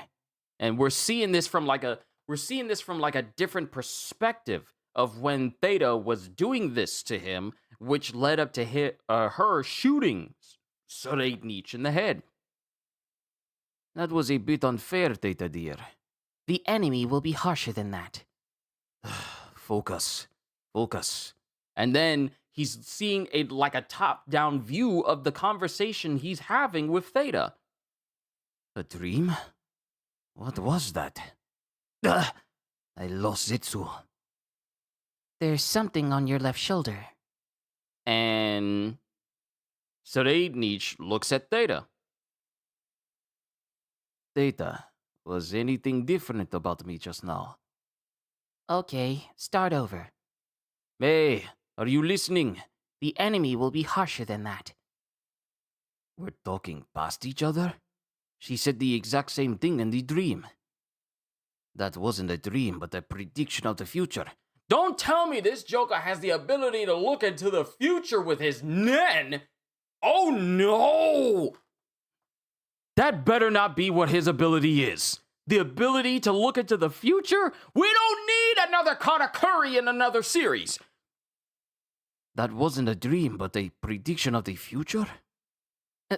Yes? Theta's back. No, never mind. So my daydream lasted about 10 seconds. If that was precognition, I changed what I said, but Theta ignored me and stuck to the original script. I'll try it again. Focus. There was static the moment I closed my eyes and achieved Zetsu. If that signals the start of the dream, the second static about 10 seconds later signifies the end. I felt like I couldn't move while I was watching the dream. If that's my ability and I'm defenseless while using it, isn't that dangerous? I'm not seeing it. And if the dream is happening while real time progresses, I have to risk 10 seconds of defenselessness to see a measly 10 seconds into the future? That's unreal. But if it's my ability, the dream lasts but a moment. It should take place in less than the blink of an eye. And then there's static again.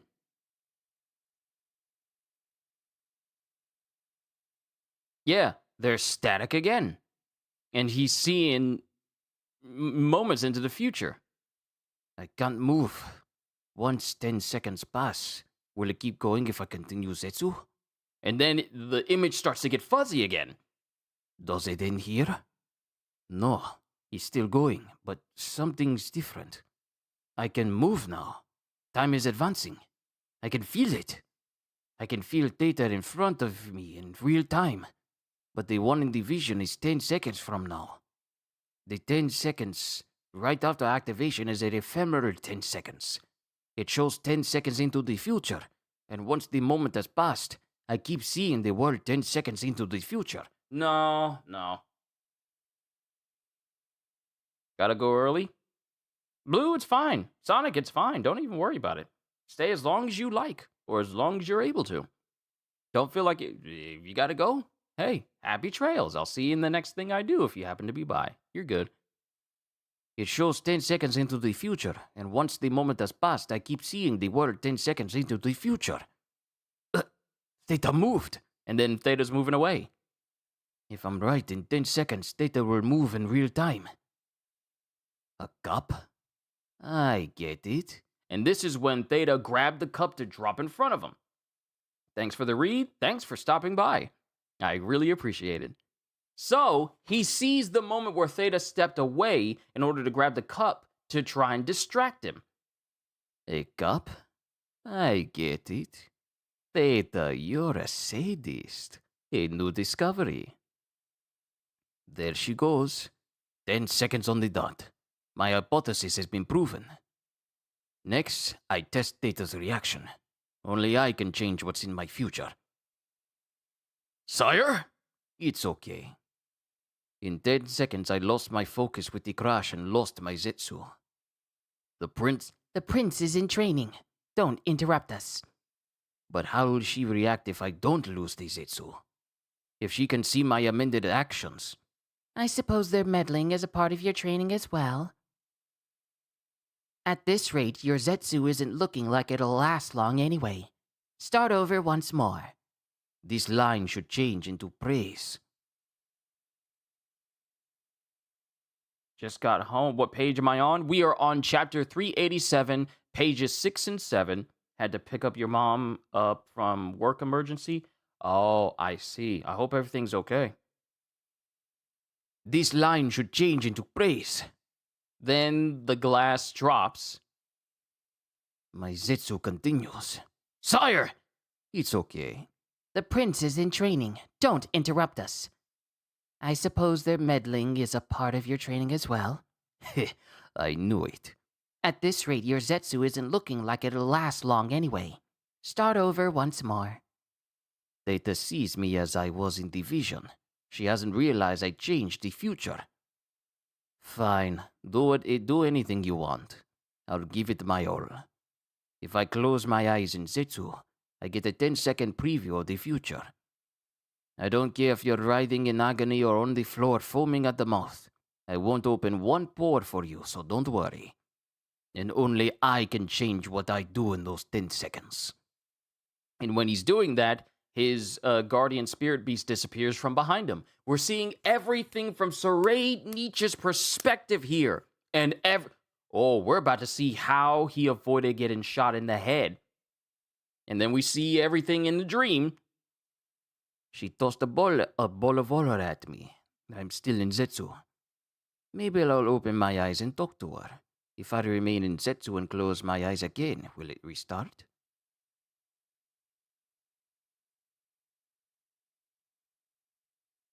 And he opens his eyes, but Theta's looking at him. She sees me with my eyes closed. The 10-second gap will be reset.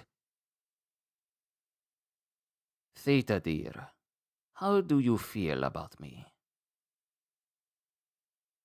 And this dude is literally looking into the future, seeing himself do different things. Oh no, this is actually bad. It's more than just precognition. It is him suddenly manipulating said precognition for him to do different things. He's testing. Oh, this is like Next. This is like that Nicolas Cage movie where he could see minutes into the future, and then he changes as soon as he gets back to the present after seeing that far. He's messing with his precognition to see what he can do and how far he can get away with it, and choosing the best path that benefits him. A person with precognition as their nen ability is a danger. Theta, dear, how do you feel about me? And she doesn't say anything. This is fun.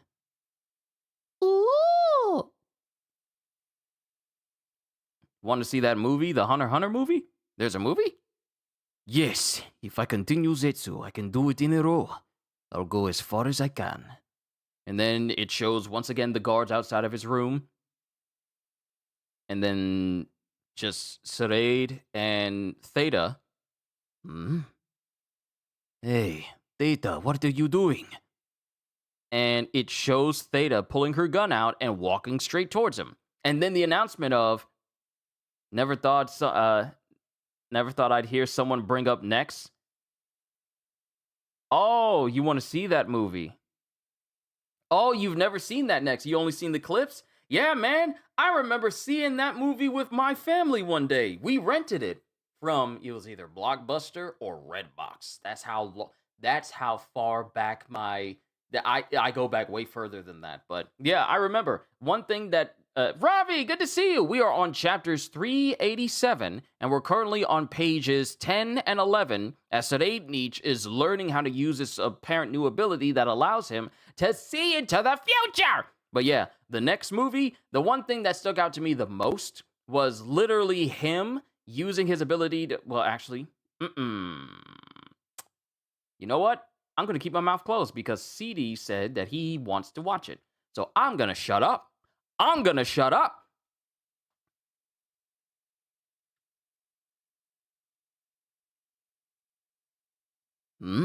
Hey, Theta, what are you doing? And this is when the announcement comes up for, Ladies and gentlemen, we have a surprise performance from the Royal Concert for those of you in the high area of tiers 1 and 2. And Theta gets closer. For real? First, a flute solo by Melody. Please enjoy. Theta, why? And it shows Theta shooting Saraid in the head.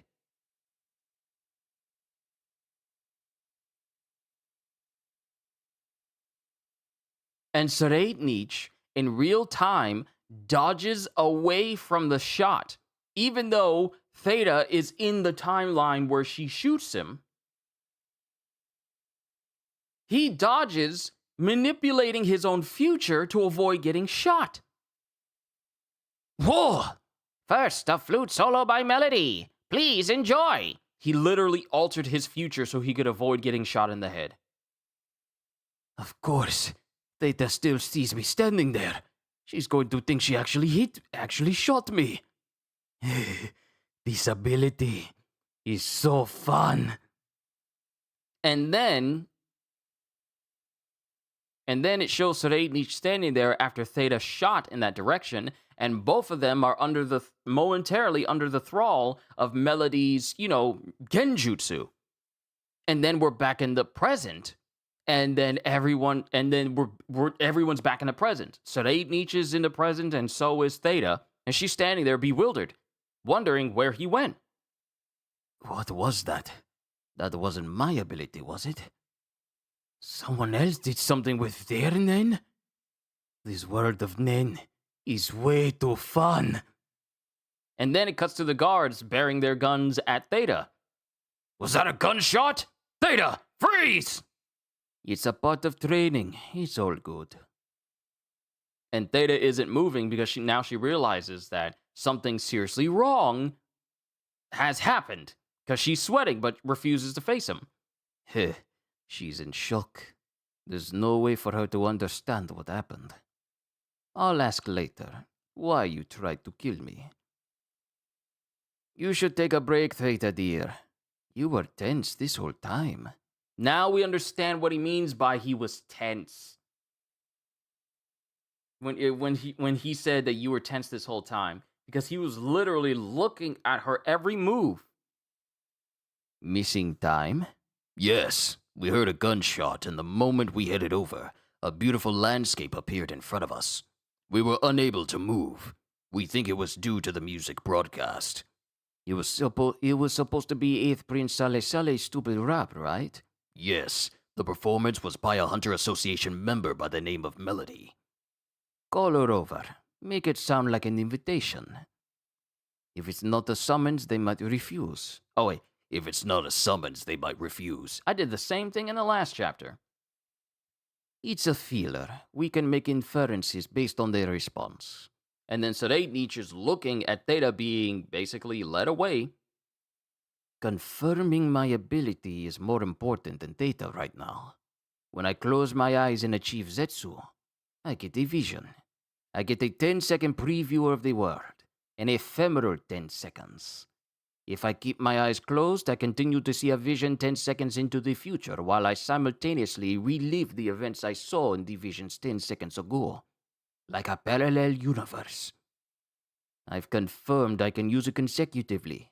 The problem is the time it takes for me to enter Zetsu, and the skill to maintain it. This ability won't prove its worth without perfecting these two. Once I can control Zetsu at will, I will dominate the battle for succession. Time me from when I close my eyes to when I open them. Once it's less than a second, then we spar. And the world. Oh no. Oh no. Oh no.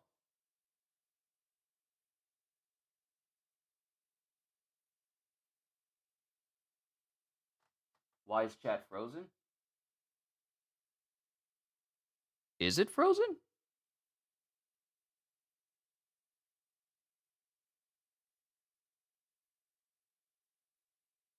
What the?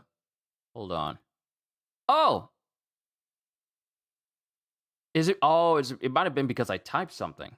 Okay, it should be fine now. Wait. Maybe I should refresh?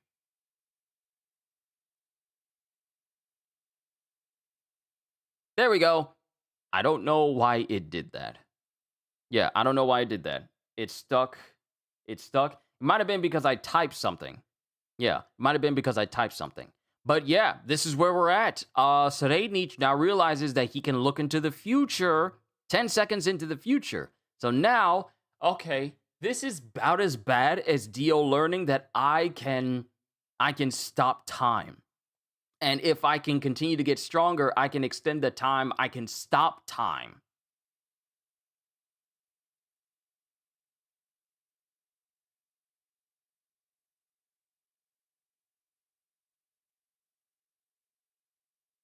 And with this ability, oh, this is messed up. So he can see, let me see here, precognition, see 10 seconds. Well, actually, let me zoom in here and go over this chart that he had over here to the side. Close eyes and achieve Zetsu. Precognition, see 10 seconds of the future, taking up no time in the real world.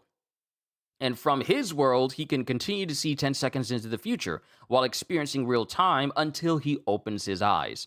Relive events seen 10 seconds ago. Then time flows normally. But to him, he's experiencing all of this. He's experiencing all of this and a faster time dilation than everyone else. And the ability is dismissed as soon as he opens his eyes. In these 10 seconds, if I change my actions, other people are only aware of how it happened in the vision.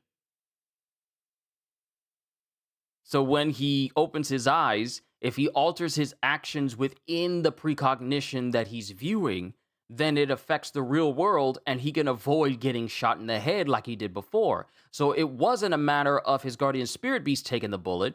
It's really, we just saw the ability of Serate Nietzsche happening in real time, affecting Theta, and him using his precognition to avoid it. But yeah, that was the end of chapter 387, because now if he masters Zetsu and he gains the ability to just straight up see into the future where time moves differently than it does in real time, even in the midst of combat, it's going to be, this dude is a problem. This dude is a problem. But onwards to chapter 388. This dude is a problem.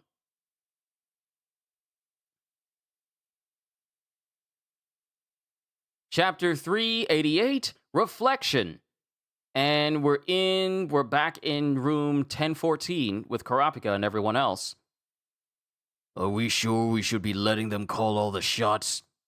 We have no choice. Learning Nen is our top priority. But if this state of affairs is what they're after, we're playing right into their hands.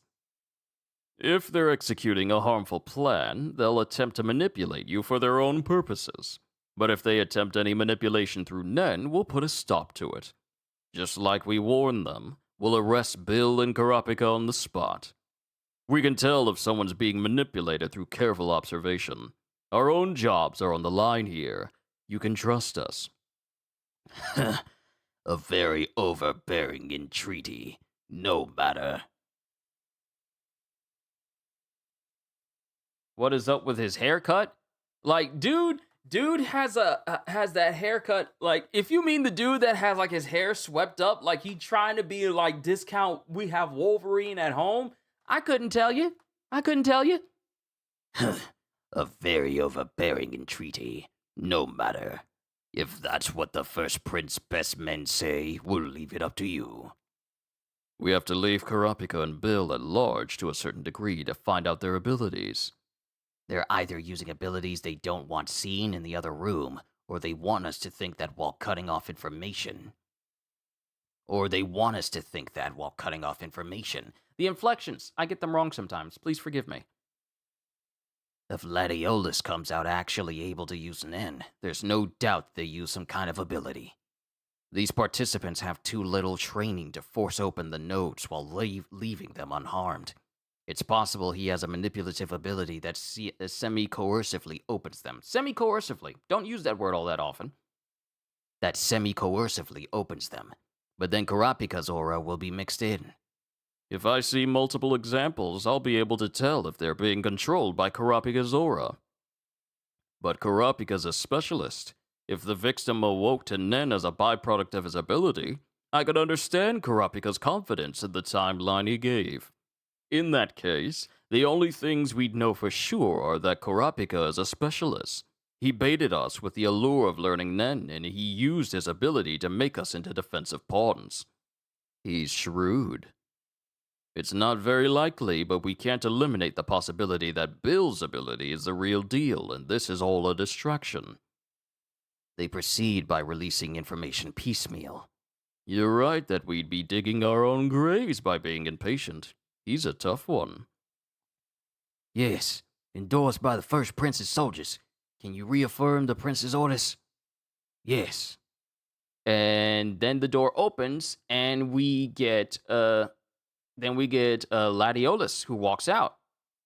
And then the dude with the big old spliced up beard and the weird eye and nasal structure, he just looks at Ladiolus and sees Nen around her. The volume of aura flow has clearly increased. That's a sign of someone who's learned Nen and is ready for the training to control it. Without prior knowledge, you'd think she'd practice the basics for at least 3 hours every day for a year. Well, I can't be certain with only one case, but I don't believe she's being controlled. Well, you did the divination, didn't you? Oh, sorry, I can't talk about it. Then Karapika. For an impartial diagnosis and to avoid guesswork, I'm instituting a gag order on all results until everyone is through. If a violation is discovered, we'll cancel the class itself on the spot. I urge you to comply. I suppose Tenf Tori, the third prince's royal guard, will be the last to go. They're using guards of higher-ranked princes to deter intentional violations. If a violation causes a cancellation, I would also censor the culprit. Mayor, you're next. And Mayor is a person that works for Tubepa. Considering your age, your learning speed is commendable. You must keep things confidential, even to Longi, during this time. Is that all right? Even when I know its strategy and a means to an end, flattery doesn't feel half bad. Fine, but if I feel any danger, I might withdraw. Of course. This way, please. And then Karapika enters into the room, where it's literally just Prince Wobble and Queen Oito. And there's a drop of water, and there's something in there. So, everything I will say from here is fact. You don't have to believe me. Our priority is to protect the lives of 14th Prince Wobble and 8th Queen Oito. For that, I will share Nen and its information with you. You were sincere that your goal is a stalemate through a balance of forces. Exactly. The seed is inside the cup. Normally, it would be water and nothing else. But in this case, the water divination is normally used to distinguish ability type once you've learned Nen. Here, it will be used to demonstrate a successful awakening to Nen. The seed is inside the cup. Normally, it would be water and nothing else. But in this case, it's a necessary part of the process. Please continue. Like I've explained throughout this week, Nen can be learned by anyone. But there are individual differences in speed and it cannot be mastered in a day. The unorthodox method is to force it through an attack using Nen. Caution is a normal response, but I swear I will not harm any of you.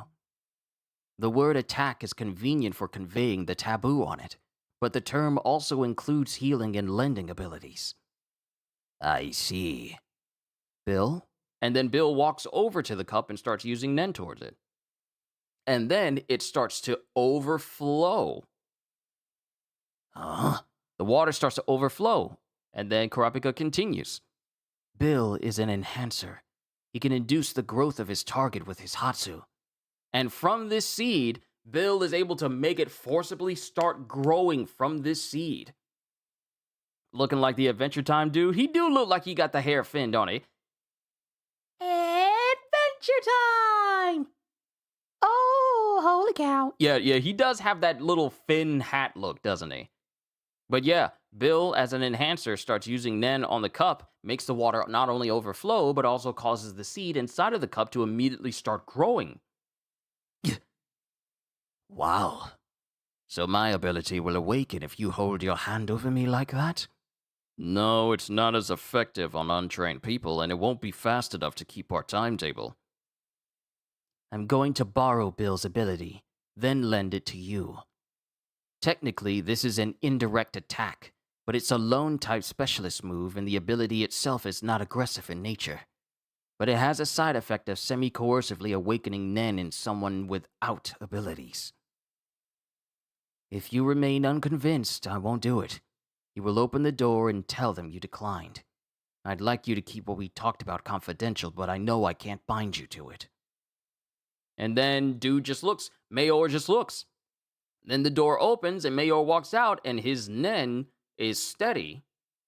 And Benjamin's guard just goes, he's pretty clearly not being manipulated.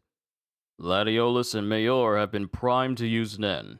What Kurapika said is true. And then Bobby's looking on. Now, we know for sure that Kurapika used his specialist ability to induce Nen awakening. But it's probably only one of multiple abilities he has. The information he purposefully gives us acts as deterrence. If he has a different ability on each finger as seems apparent, then we might as well still know nothing about his abilities. Then Kurapika speaks up. I think a few more of you will be able to get to this point today. However, the end goal is still to come, which is mutual deterrence. The main thing is to be seen as a Nen user on first glance. This appearance will give you the corresponding defense as a result. So, what he said was true? Yes, all true. Amazing. I can tell that I'm overflowing with vitality. The aura rising like steam. It makes sense that continuous discharge would soon cause exhaustion. Just like holding your breath. Imagine closing off pores and then slowly breathing out. They appear to be in training for all intents and purposes, except for the incongruously. How dare you put these words in front of me? Except for the incongruously massive amount of aura. If that's an act, it's not a feat through manipulation.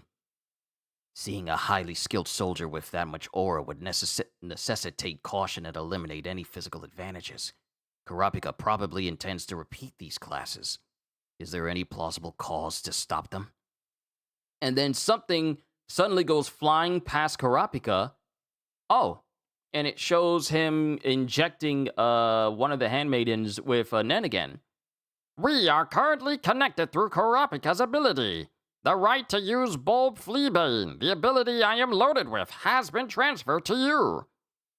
Call on it to activate, and you will be able to do the same thing as Bill.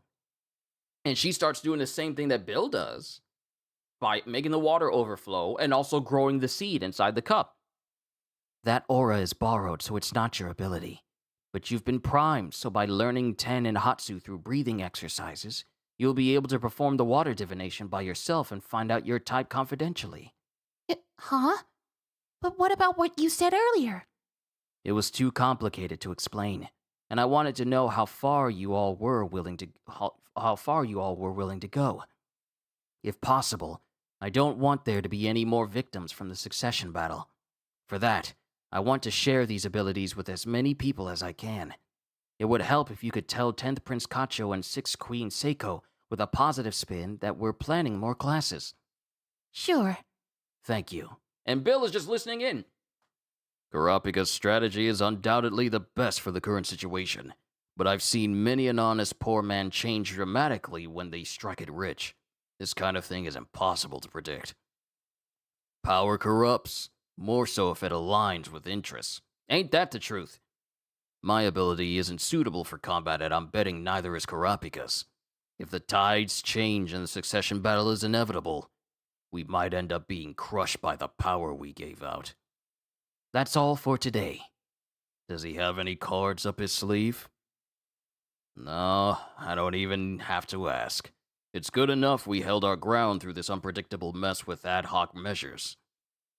And then everyone's gone, and it's just Bill and Kurapika. Bill, I wanted to thank you. What for? A supportive ability for an enhancer is rare with men. Most try to increase combat strength.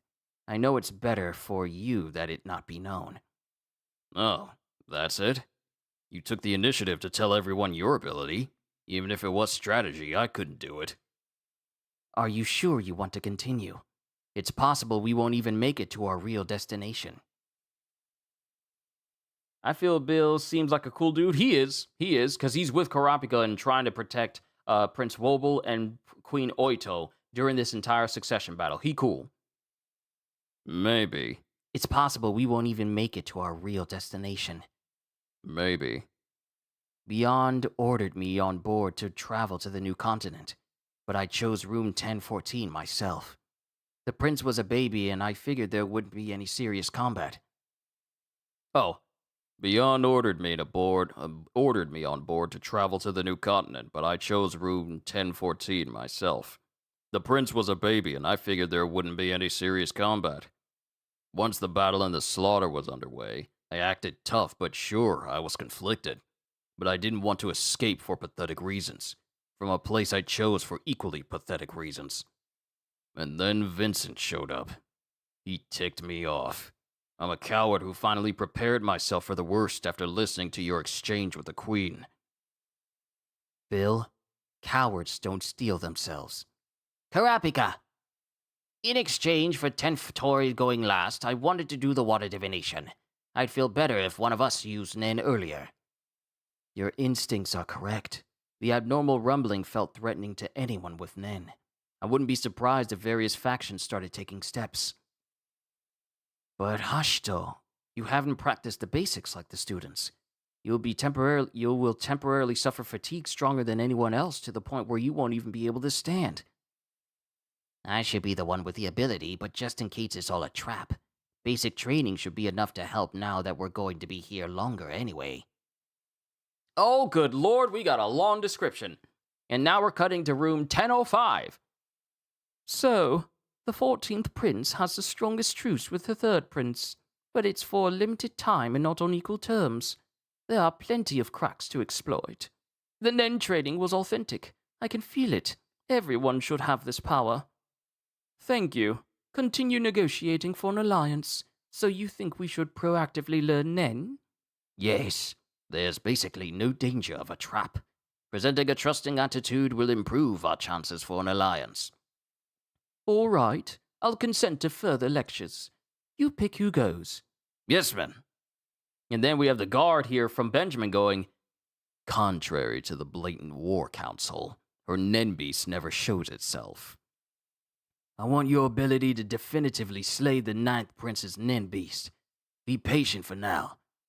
He has a point, but shouldn't I go to the Ninth Prince, which is more urgent, instead of wasting time? There's no guarantee that 5th Prince Tupepa's Nen beast is less dangerous than 9th Prince Halkenberg's, just because it's hidden. The danger is the same no matter where I am. If I don't research the enemy ability myself, my predator won't grow. If I avoid risk, my ability won't live up to its potential. That's not all. Mayor's aura. His nodes are open, primed to the final stages of learning Nen. It's an astounding improvement from this morning. This Karapika is seriously aiming for equilibrium through proliferation. Even a Nen novice could pose a threat depending on the nature of their ability. Having a clear purpose to defend the princes will impact the characteristics of their Nen abilities. This is long. I'm just letting y'all know this is gonna be long. Abilities to discern, counteract, or outright seize enemy abilities. Abilities like mine that work in opposition are bound to manifest in droves. It will become more and more dangerous while we twiddle our thumbs. We must act sooner rather than later. I'd want Predator to eliminate Karapika, the root cause of all this, but that would mean discerning all hypothetical 5 abilities. That's not realistic. The Predator goes on autopilot, making someone with multiple abilities a near impossible target, especially because it has no way to evade a counterattack. In the case of an enhancer or an emitter, the person themselves becomes the target, but this means Predator is prone to a counterattack. It's not invincible, and if it doesn't come out perfectly suited to hit the target, it'll surely fail. Considering I need 48 hours to recharge after use, these risks are only worth it because if it is perfect, it's devastatingly effective. So I should go after 9th Prince Halkenberg, not 5th Prince Tupepa. My ability will be put to better use in room 1009, even with the risks if 9th Prince Halkenberg is already making moves. I must find out the enemy ability with no prior knowledge, and I have to do this myself, or the Predator will not grow powerful. Securing safety in the aid of others will only weaken it and increase the risk of failure. Balancing risk and timing rides on experience. Since it's a life or death decision, everyone must be confident of their own instincts. I understand the captain ordered patience considering the overall picture, using his years of experience. But aren't we being too careful after Shikaku's suicide? Isn't it progress that we learn 9th Prince Halkenberg's either has a manipulator by his side or his Nen beast is a manipulator? Think, Rihan. Why would I tell you to be patient? You're likely mistaken in your judgment of the enemy ability. But then even I am uncertain of the truth.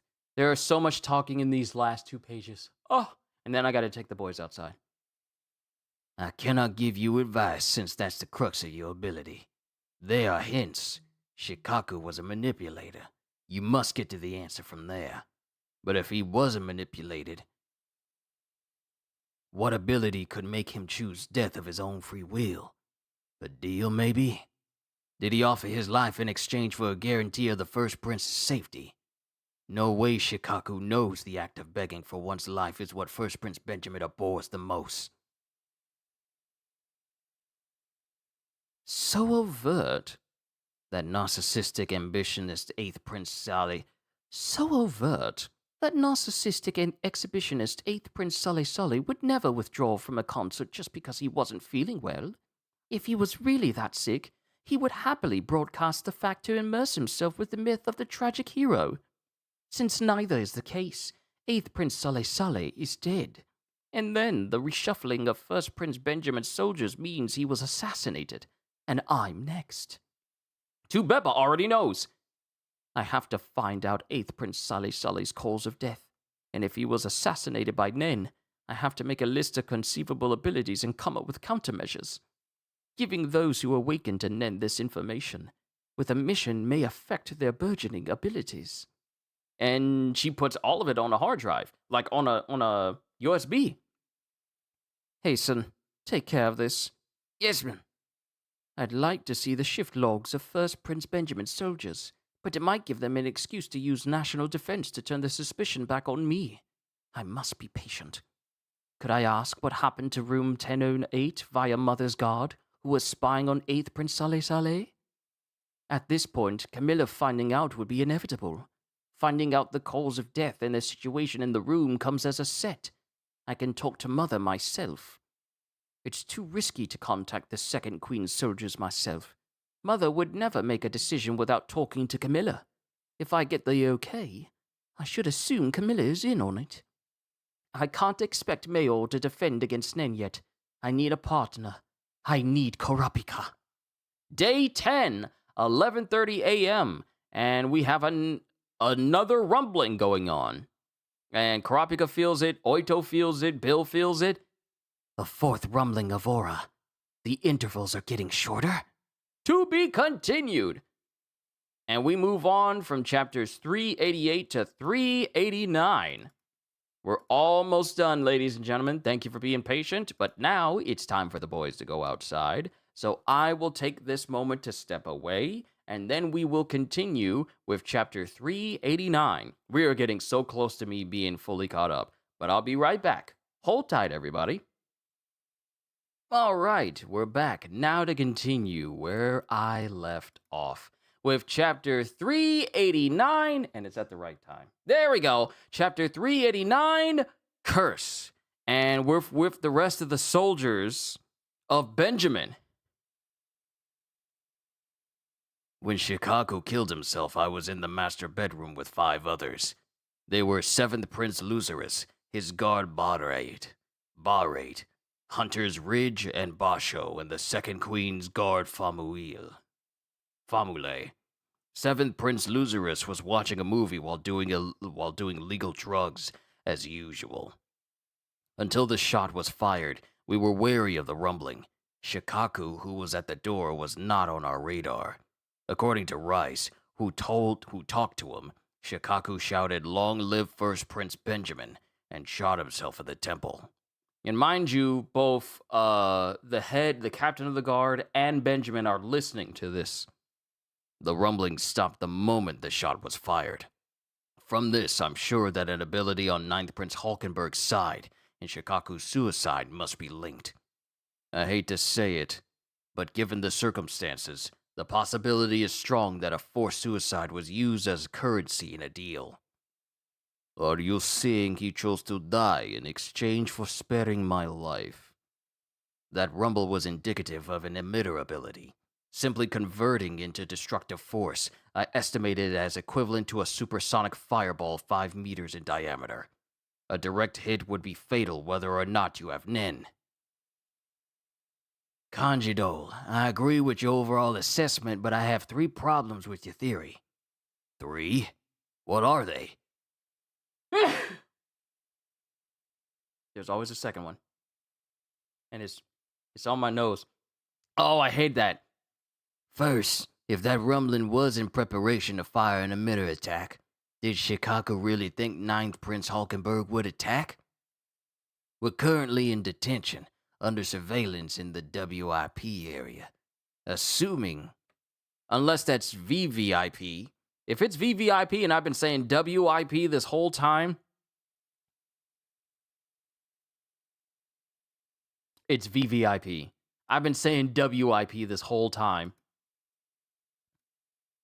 Because there's a space in between it. The VVIP, it's not WIP. The V's are just very close. I've been saying it wrong since the jump.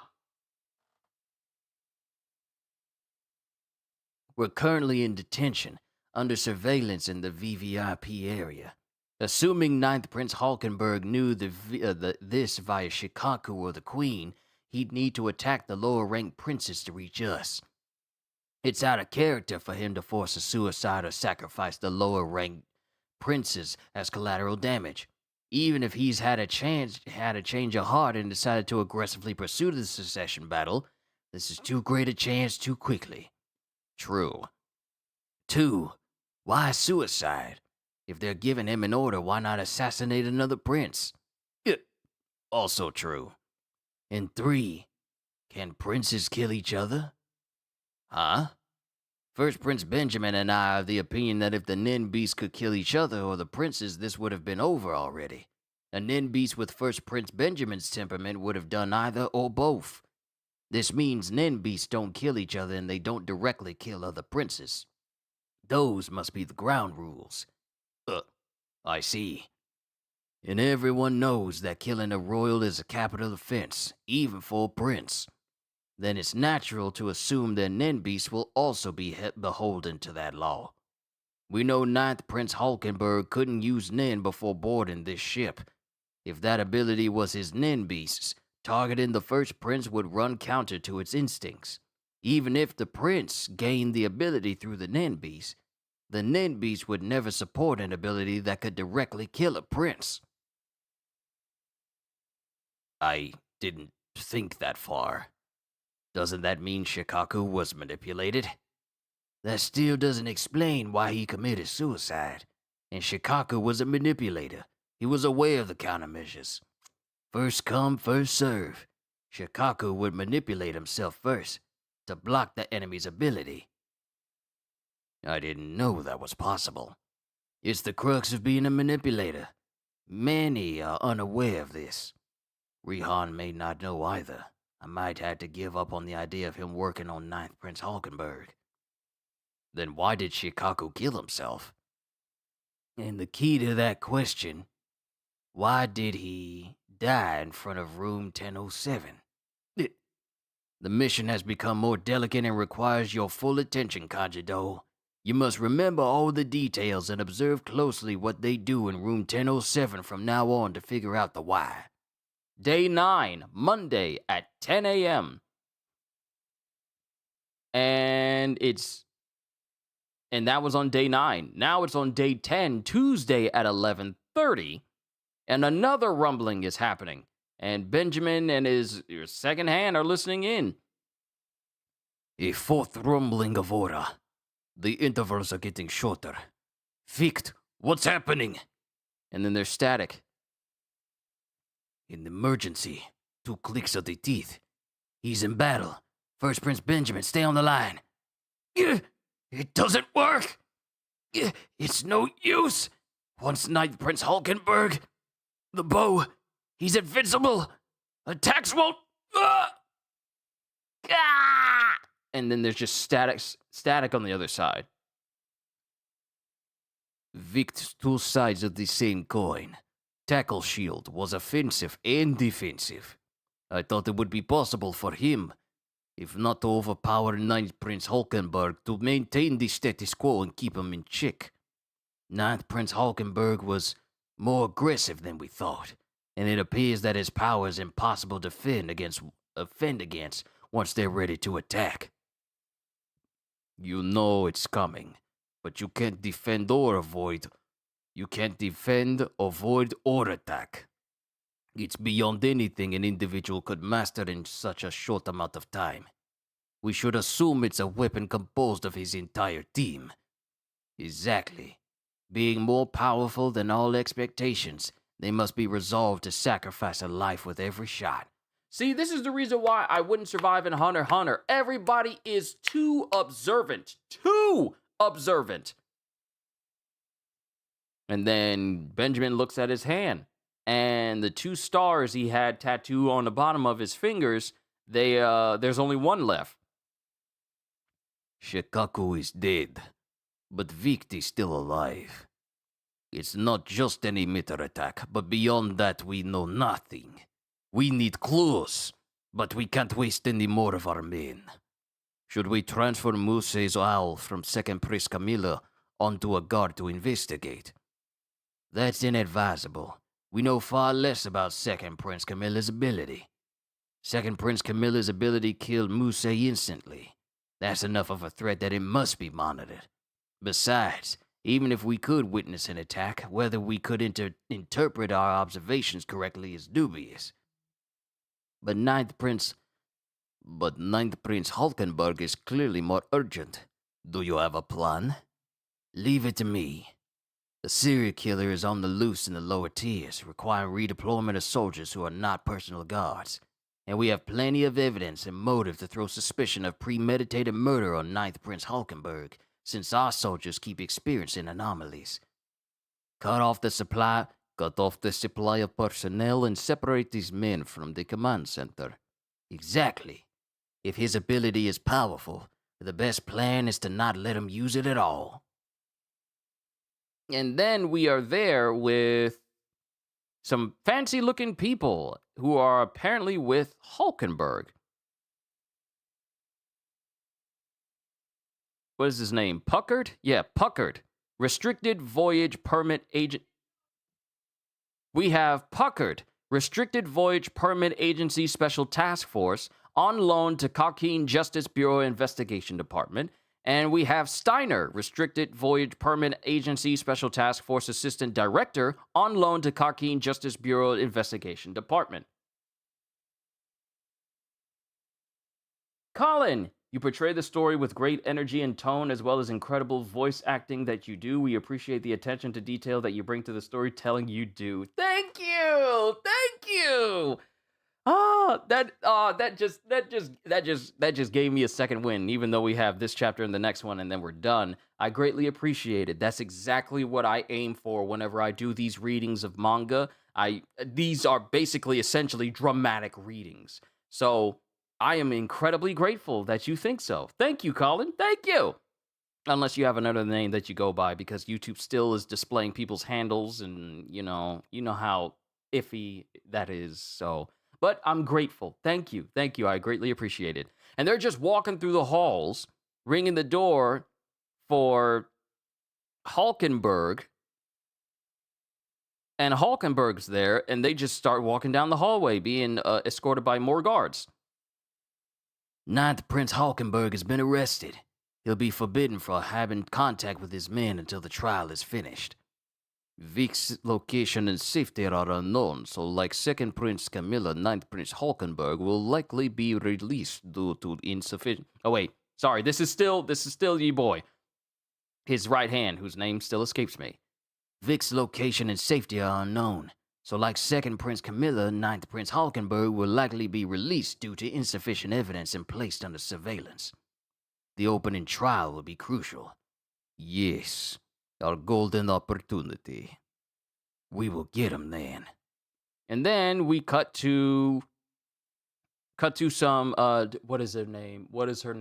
I forget this prince's name, but she's the one that has like the, what is it? The Typhon, something. I forgot.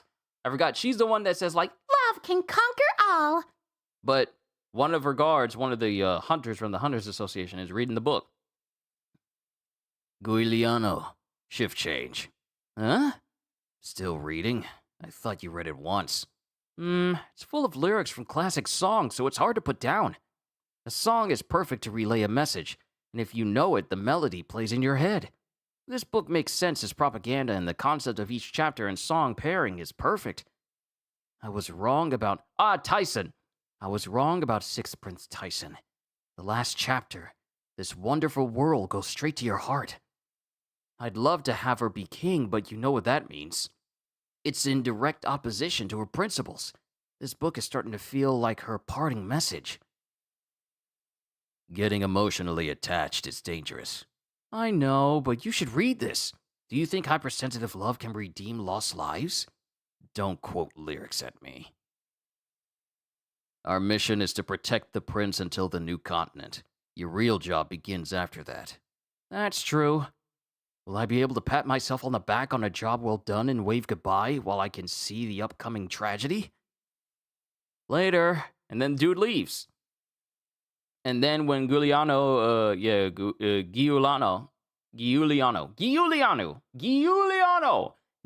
leaves, and then there's just like pop sounds, and it's like, surprise! Happy birthday, Giuliano! But my birthday isn't. That's why it's a surprise, silly.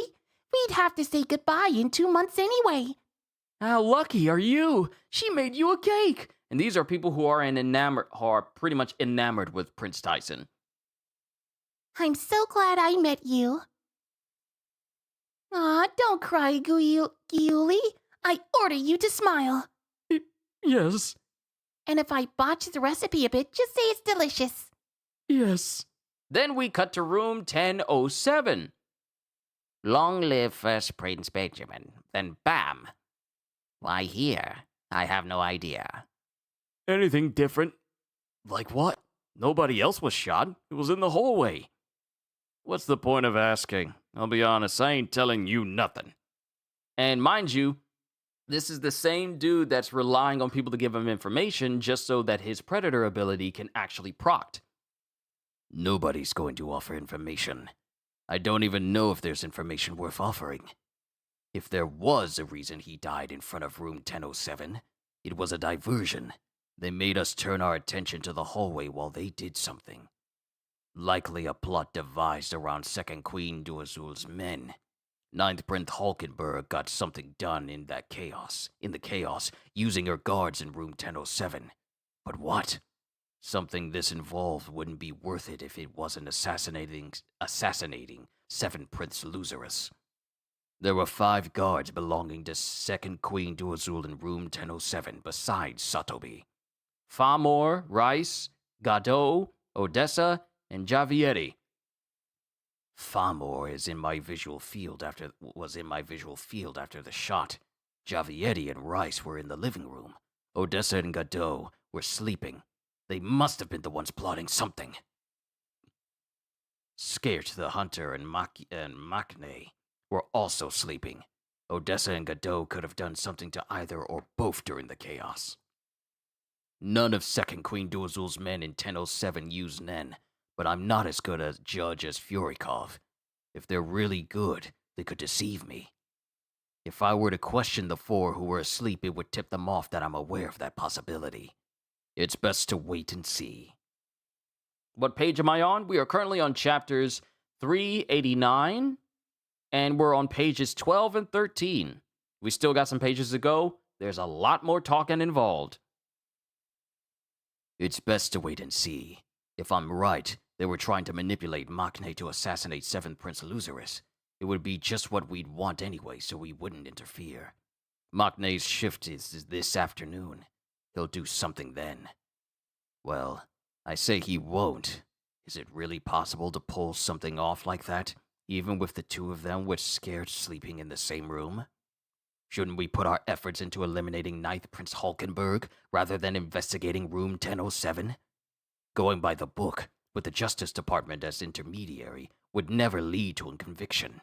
The military can't enforce martial law without a national emergency, but depending on interpretation, it should be possible using the First Prince's authority. An open democracy for the people is so stifling. I need to sit up straight, keep my posture good.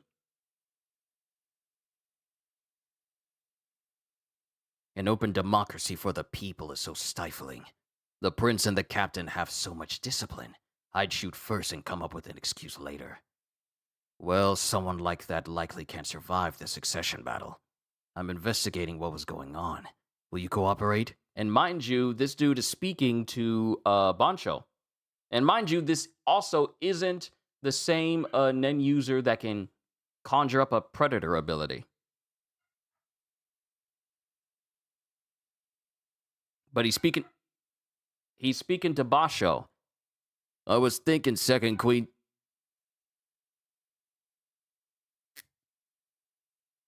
Denim really wants to be a part of the stream in the other room. I was thinking Second Queen Duazul's men were plotting something. Oh, sorry, I gave him a country accent. I was thinking Second Queen Duazul's men were plotting something and placing the shifts under review. Makne and Skert should be put under observation as prime suspects. I agree. But 7th Prince Luzerus is opposed. Second Queen Duazul's secret to success is in action. His opinion is she doesn't assist any prince. We should still work on the premise that the danger exists. If they were pretending not to be able to use Nen, they're quite good. Be careful. Got it.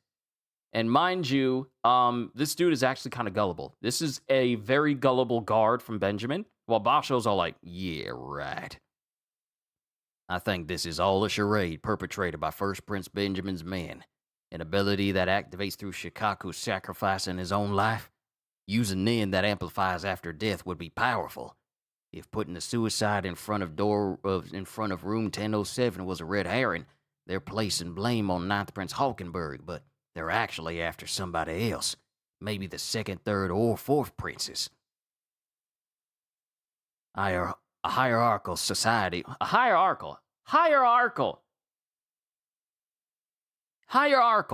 A hierarchical society wouldn't bat an eye at using the lives of the constituents as raw materials. I wouldn't be surprised if there were many who plan to use Nen after death. The most popular use is to cast a curse that haunts the target after death. But like the guardian spirit beasts, those should be visible. If they're already possessed by a guardian spirit beast, is there room for another? Anyway, I'll have to keep a watchful eye. And then we're in the VVIP. I still can't believe I've been saying it as WIP just simply because the V's were close to each other. The VVIP area, second Prince Camilla under surveillance. I want to die.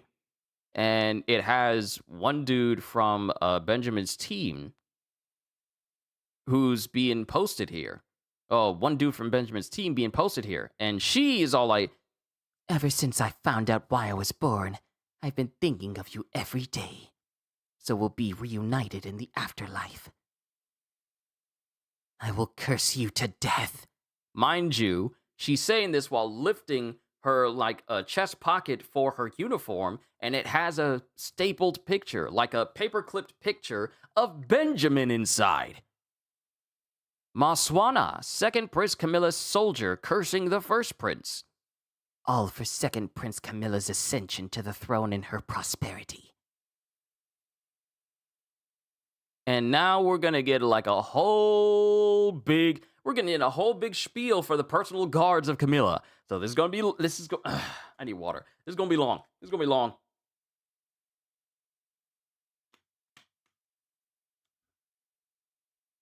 Many ancient kingdoms had a custom of sacrificial burial. Ancient Kakin had a peculiar practice of afterlife companions. Afterlife companions were used to supervise princes who were unable to become king in the land of the dead. Afterlife companions were used to supervise princes who were unable to become king in the land of the dead, to prevent them from turning into vengeful ghosts that could curse the king or the country. Though it was supposed to be an honor, they were compulsively selected from the have-nots, the lowest of the immutable caste system. The custom of afterlife companions fell into disuse, but the caste remained, and they were forbidden from holding public office or joining the military and holding rank. But second Prince Camilla gave all the have-nots the opportunity to join her personal army, constructed a special ward on her private property, and gave them the same status and rights as the armed forces. With their overwhelming support of second Prince Camilla, they spontaneously called for the reinstatement of afterlife companions. Combined with Nen abilities, they transformed into powerful curse assassins. So, we have Bucket, second Prince's soldier cursing the third Prince Zhanglie. Then we have Hignori, second Prince soldiers cursing the fourth Prince Sreidnich. Then we have Gidal, whose second Prince soldiers associate perimeter security cursing the fifth Prince Tupepa. Then we have Bervena, who is the second Prince's soldier cursing the sixth Prince Tyson. Then we have Lisam Seta, second Prince's soldier associate cursing the seventh Prince Loseress.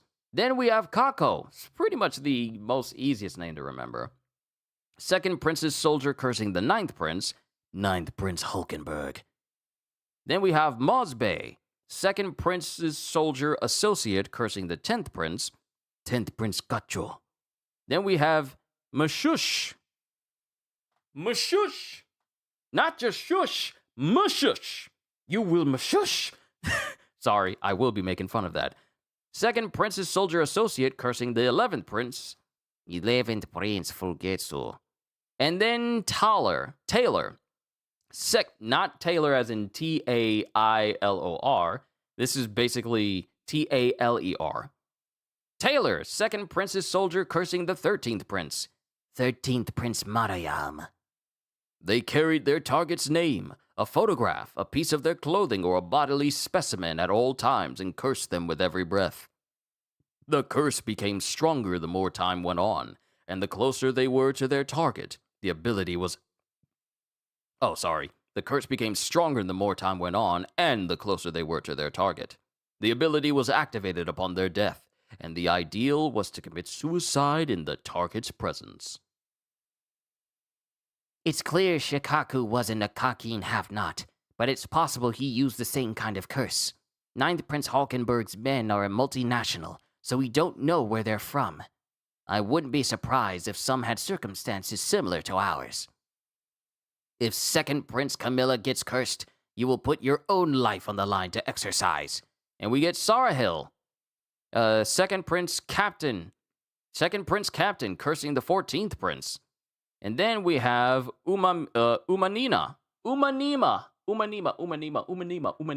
We have Umanima, Second Prince's soldier, exorcist. Yes, ma'am. We don't have to be companions. We're ready to do it. Then we have, what are these names? We just went into ridiculous. Nukuokan, Second Prince's soldier formerly cursing Sale Sale. Since Sale Sale's dead, that's no longer necessary. Then we have Kavik, Second Prince's soldier formerly cursing Momose. Momose also dead. We use our lives for Second Prince Camilla and not in the future, not dead princes. Second Prince Camilla gave us a choice when we weren't even human. Those relieved of duty will investigate whether there are exorcists among the enemies. Dust in the wind, Hellfruit. An ability unique to Kakins have-nots. Carry an object connected to the target, along with a dagger, and curse the target every day. On the day of the deed, burn the object, drink the infusion of the ashes, and then commit suicide with the dagger to activate the curse. Never bother Second Prince Camilla. These are some weird, twisted abilities. These are weird. Never bother Second Prince Camilla. Yes, ma'am.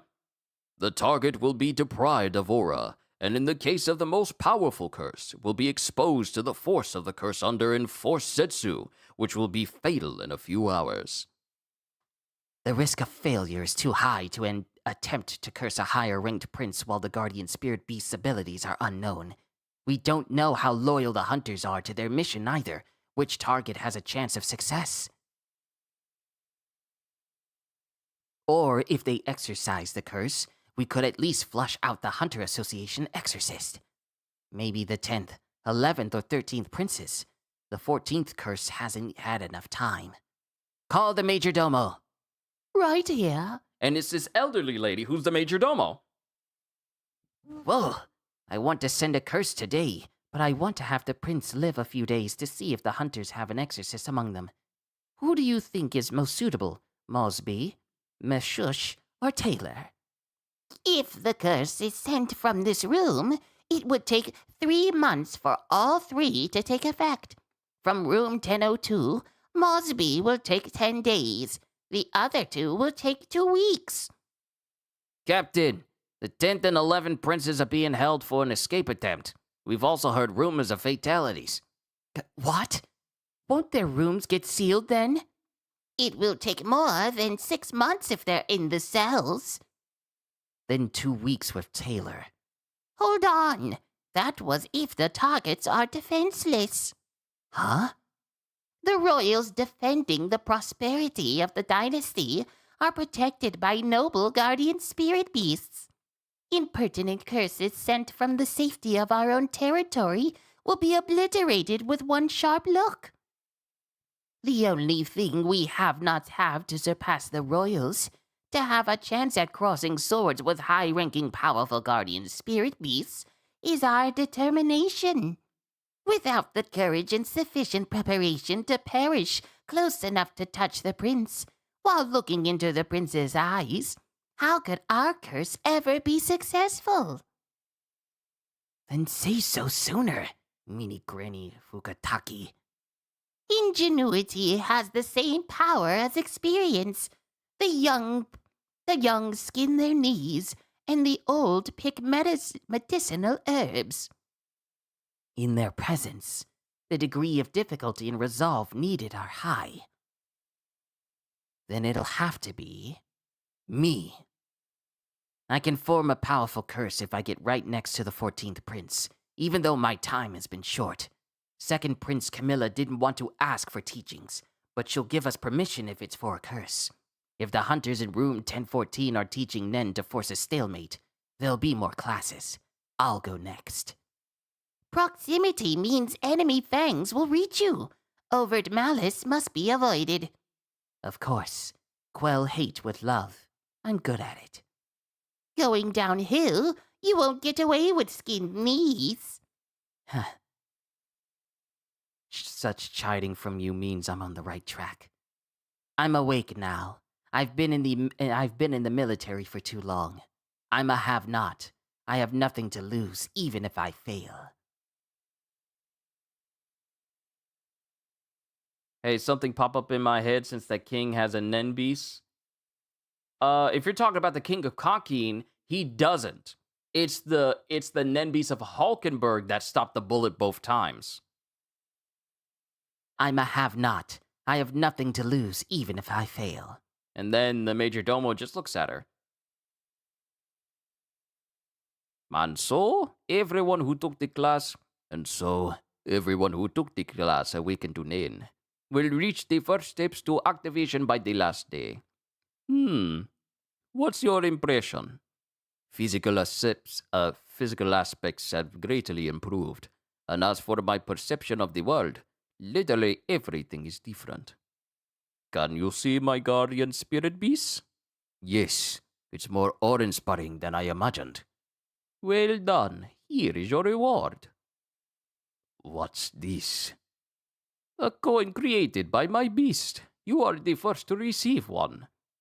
What an honor. I'm the real first recipient. And the dude is looking at his coin because he was the first one to notice it when it dropped. The number has gone up? Because the coin had a 1 on it. Now the coin in his hand shows 10. And he hasn't let go of that coin. Is it related to the beast when Uvo fought them in the earlier chapters? No. No, it's not the same. Because what Uvo was fighting was essentially just hunters. They weren't like creatures. They were just like really super weird people that had weird abilities. So when Uvo fought all of them, like taking a chunk out of one dude's entire head or screaming so loud at that one other person that his ear bones burst and his sharp hair just fell flat. No, those were people. They were not spirit beasts, I don't think. Then again, the Uvo fight with the hunter assassins were such a long time ago, so I apologize if I don't remember everything. But I don't think it was guardian spirit beast that Uvo was fighting. It was just people. But that is the end of chapter 389. Onwards to the last chapter for today. Yes, the last chapter. 390. And then, once we get past this next section of chapters after 390 for next week on Thursday, I'll only have one more session of Hunter x Hunter left. Because, boy, do these ones take long. Not that I'm getting bored. It's just that I haven't spoken this much. I haven't spoken this much when it comes to chapters. So, chapter 390, Clash, Part 1. And Coven Toba, who is the first Princess Benjamin's personal soldier, is looking at the coin going, the 1 became 10? Did someone swap it out? No. The aura I feel from this coin is the same as when I picked it up. This is 3rd Prince Zhonglei's Guardian Spirit Beast ability. What does the increasing number mean? What effect does it have? Exchange it for something? How? The obvious thing to try is the beast's mouth. But it's too risky to actually try putting it in. May I see that? And then he's looking at the coin of the other guy, and that coin also has 10 on it. It's the same as the one I picked up. I'll wait and see if it also changes. The beast The beast drops a coin every day. I wager it's meaningless for me to hold on to them myself. I expect to see real results once I become king and distribute them to my people. Considering the rate of production, I can't imagine it fulfilling a role as ordinary currency. But perhaps as a medal or a reward. But then it wouldn't need to be an inability.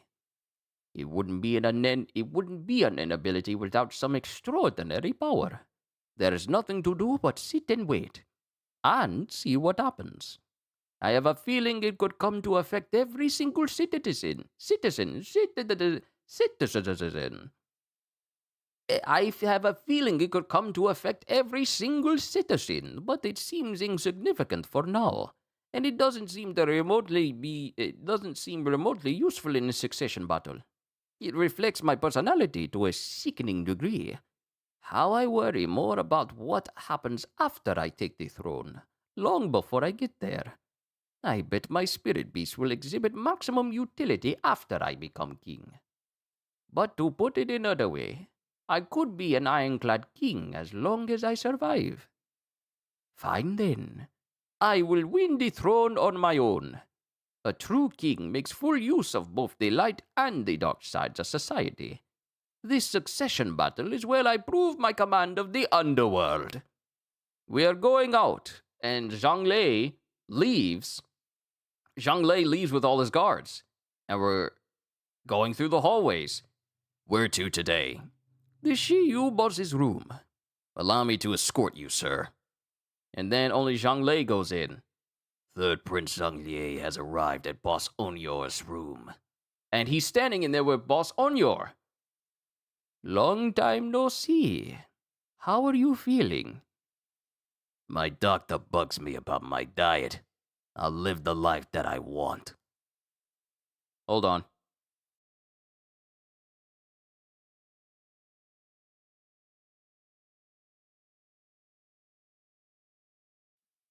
Okay.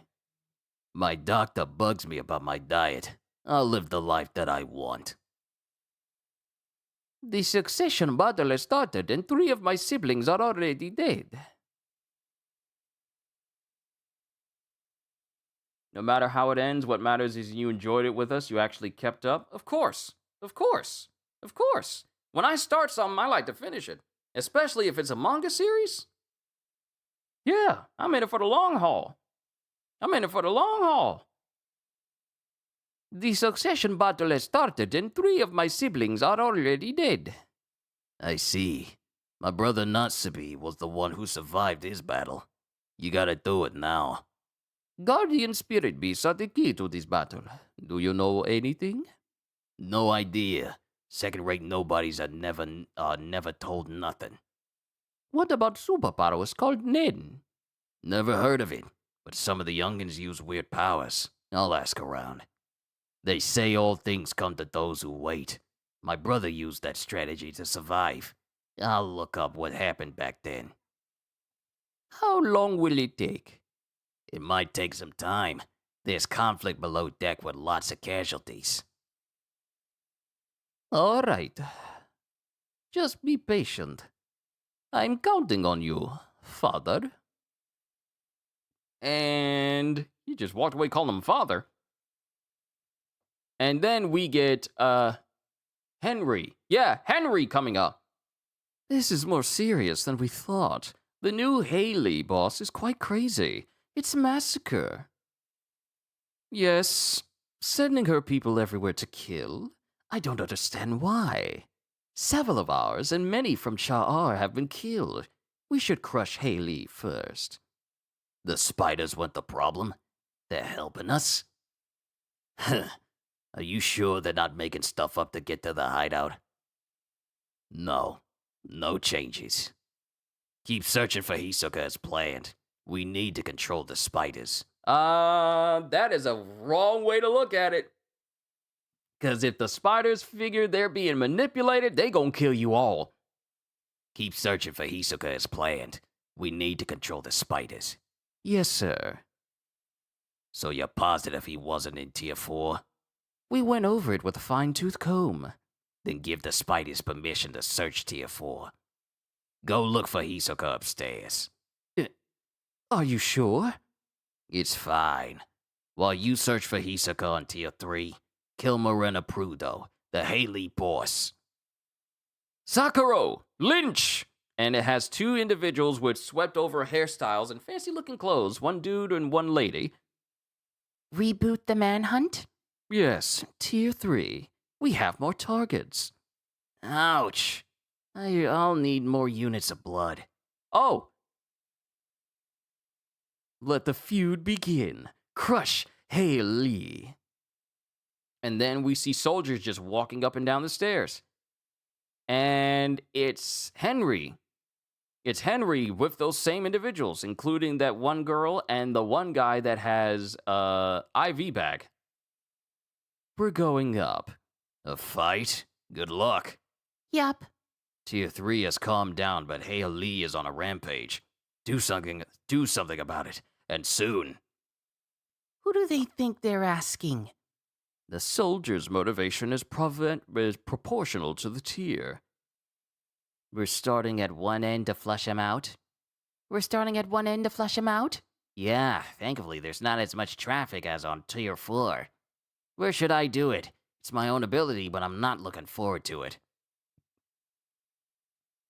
Shiyu is here. Go tell the boss. Aye, aye. The couple at the burger joint at 9 o'clock. They looked at us. Could be lookouts. Got it. Get the rundown from the guy. Okay. Hey, man. And they just walk up to the guy that said, tell the boss.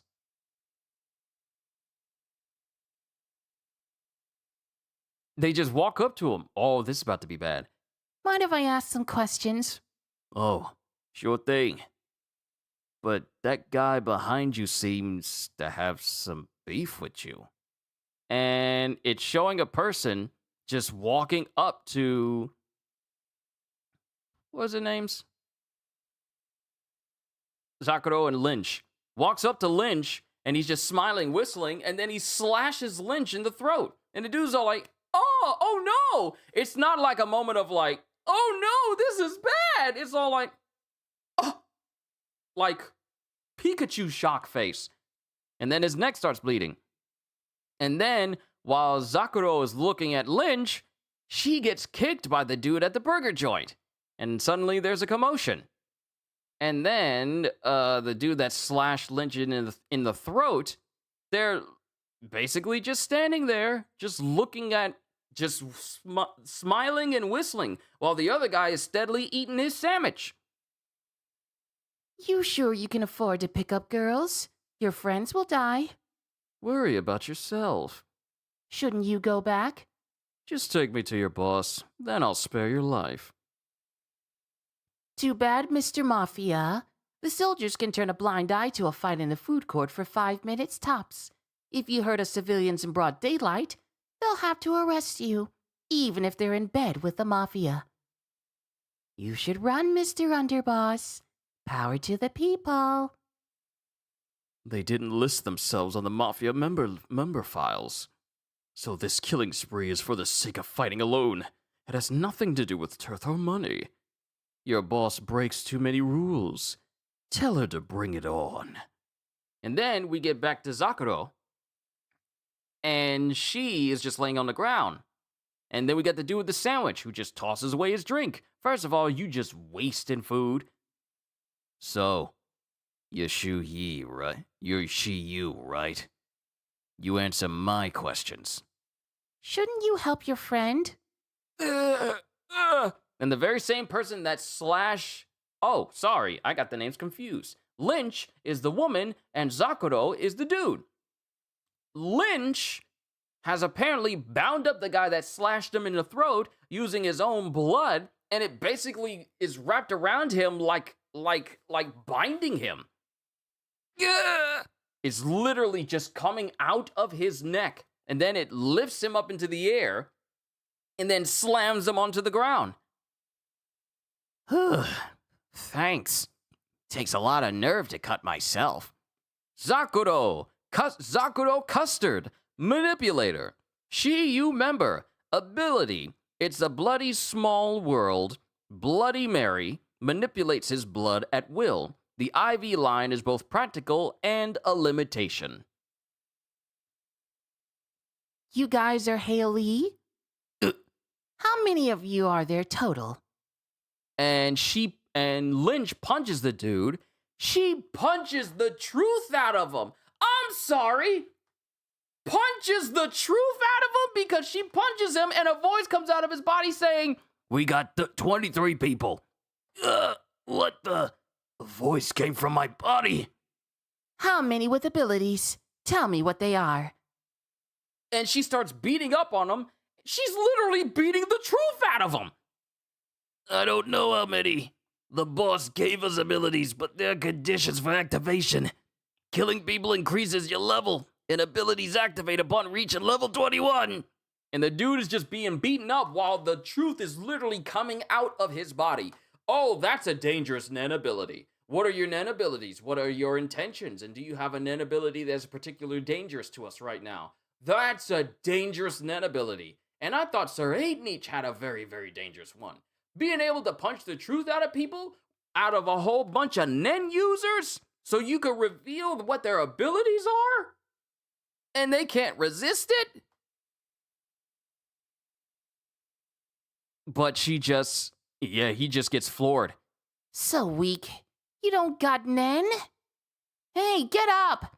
I can't ask questions if you're unconscious, man. Lynch Full Bako. Emitter. Ability, mindfulness, body and soul. Hitting the target after asking a question makes the target's inner voice respond, which is not audible to others. So only Lynch can learn of this information. That is a very dangerous ability, because all it takes is just one hit. It's over. We're going back. It's over. We're going back. What? We just got started. They're civilians. Huh? Not according to his body. On paper, they are. They bypassed the Justice Bureau. I kind of changed his voice here momentarily, but this is what his voice is supposed to sound like. On paper, they are. They bypassed the Justice Bureau. The military can be flexible, but this is going to get complicated. Excessive force, but that was in self-defense. I'll let you go, but stay out of Tier 3. You'll be arrested if we see your faces again. All right, sorry about that. For your trouble. And basically just gives these guards a whole bunch of money. Don't worry, we won't make you use these. I promise we won't be back. Are we really going? We just wait for Haley to come down to Tier 4? Or make up proof of their pledge and submit the member list for them? Yeah, right. We can bend the rules too. This war is a win-win for us. We get tips from 3 gangs just for standing here. Huh? And then all of a sudden, those rolls of the guns that they have turn into heads of snakes. Both of their gun heads turn into snakes, and then they open their mouths, and all of a sudden, gunfire comes out of the snakes' mouths and blows off the heads of both of those guards. Can you imagine holding a rifle and your comrade is holding a rifle? Then all of a sudden, the head of the rifle turns into a snake that looks at you, opens its mouth, and then your whole face is just blown off with bullets. Because, yeah, these guards are dead. It's not like a headshot through the head. No, shredded head. Shred head. Just shredded the head. Oops. So much for that promise. Let's go. Henry Bigandufno. Yeah, Bigandufno, Conjurer. Ability. All creatures great and small. Biohazard. Transforms a weapon or machinery he touches into an animal he controls that retains the original functionality. So if you try to use a rifle on this man, he'll change it into a different creature that can aim at you and still be able to fire bullets. And that's the end of chapter 390. Hunter x Hunter will go on hiatus starting next week, and we are getting ever closer to where that hiatus was. But ladies and gentlemen, this is the end of my reading of Hunter x Hunter for today. We have one more session to next week, which will be the last volume announced and fully shown volume, which will be volume 38. After that will be just the chapters 401 all the way to 410, and then I can say I fully caught up with Hunter x Hunter in its entirety. But there has been so many crazy things going on with this entire volume. Finding out that Sreinich's ability is blossoming into just straight up precognition. Hulkenberg tried to assassinate the king, but failed because the guardian spirit beast is preventing anything to halt the process of the succession battle. Kacho is dead because she tried to escape with Fugetsu, and if it wasn't for Fugetsu's tunnel worm, magical worm ability, she would have died too. But Kacho's guardian spirit beast ability essentially made it so that it turned into a carbon copy of her that will stay by Fugetsu's side until Fugetsu dies. So no one else knows this, but Kacho herself is just straight up dead. Not to mention these rumblings of Hulkenberg awakening his ability that is straight up capable of taking control of a person and just completely, like, there's just straight up taking control of someone. Because we just lost a person from Benjamin's own group who offed himself while Hulkenberg's own person's soul was inside of him. And that person was able to go back into his original body, but Benjamin lost a person. That's how powerful Hulkenberg's ability is. And he can keep adding people to his ranks, which gives him way more arrows. And it's an arrow that can't be defended, can't be attacked, and you can't avoid it. It is literally a domain expansion, sure hit without the domain expansion. That's how it is. That's Hulkenberg's abilities. All these princes are trying to figure out what's going on, what's going wrong, and there's some of them are starting to fully realize what their abilities are. We still have Zhongle, we still have Lucerus, and all these other individuals who have no idea what the capabilities of their own guardian spirit beasts are capable of doing, all in the midst of Kurapika trying to teach all these other people while trying to protect 14th Prince Wobble and Queen Oito.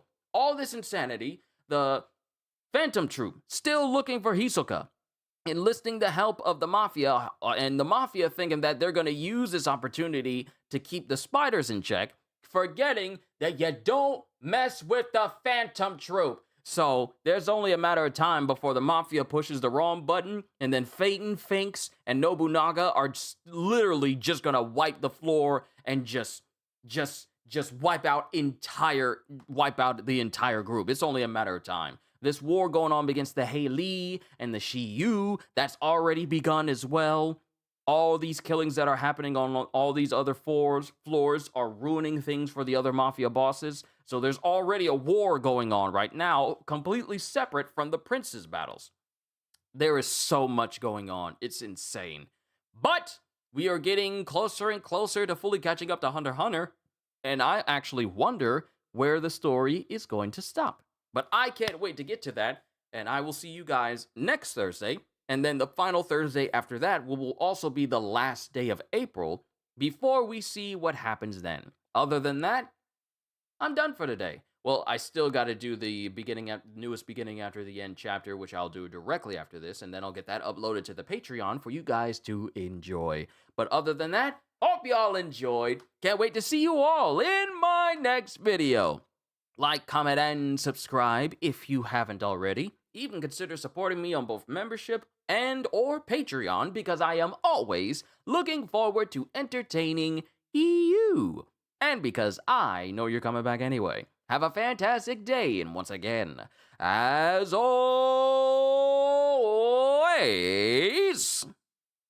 later, peoples!